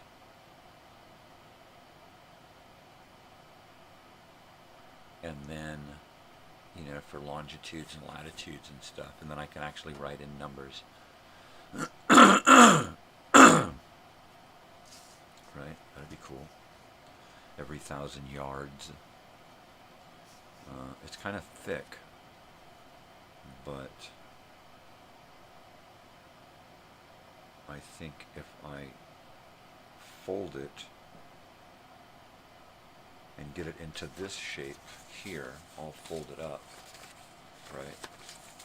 And then take it and then just rough it up. Just keep moving it around and loosen it up so that it's just completely tattered, right? And then fray the edges with a little bit of burning, right?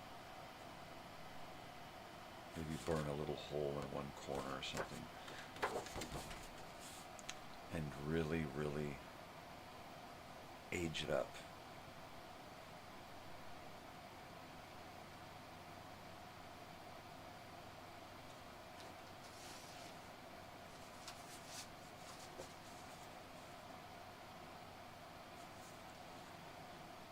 Let it be cool, man. And then take the darker stuff and redo the cover in dark. Got some good dark stuff here. So it'll look like leather. Ooh, fancy pants. Fancy pants. So yeah, there's a little creative burst there. But nevertheless, I gotta get going or I will never get my shit together. It's a good thing that I did that paperwork this morning. Got that out of the way. But now my computer's telling me it wants to update. So I gotta follow orders. Yes, sir, computer, sir. And make that happen. Yeah. Totally. Bust out the X-Acto knives and the cutting board and do some fine cutting and create a new book of Frederick. Use the old, put the old right inside of the new and just create a new cover for it. So this will be the inside cover. And I'll do an F, just a big F on the outside with, maybe it just says F, that's it, big bold calligraphy F, right on the front, that's it. Maybe way down at the bottom of that front, put the Book of Frederick, and the little sword and pickaxe. All right, I'm procrastinating. All right, I gotta get going. Joey, dude, you take it easy, man. I'm glad you stopped by. I'm sorry I gotta go, but I gotta get my act together or I won't do nothing. I got up way too early this morning, so I have to make up for it by getting as much done as possible before I succumb to a nap, because that's inevitable. It's an elephantable. Right? Right. Alright, man. Take it easy. I am going to sign off here and get my day started. I will talk to you tomorrow morning, and be sure to stop by tomorrow night for the first 2-hour edition of Nighttime Nonsense and Nostalgia, starting at 5 p.m. Pacific Standard Time. Stop by. I got video stuff. It's going to be awesome. Spread peace, love, be kind, do something for yourself and for somebody else. And most especially, stay weird. Love you. Take care, Joey.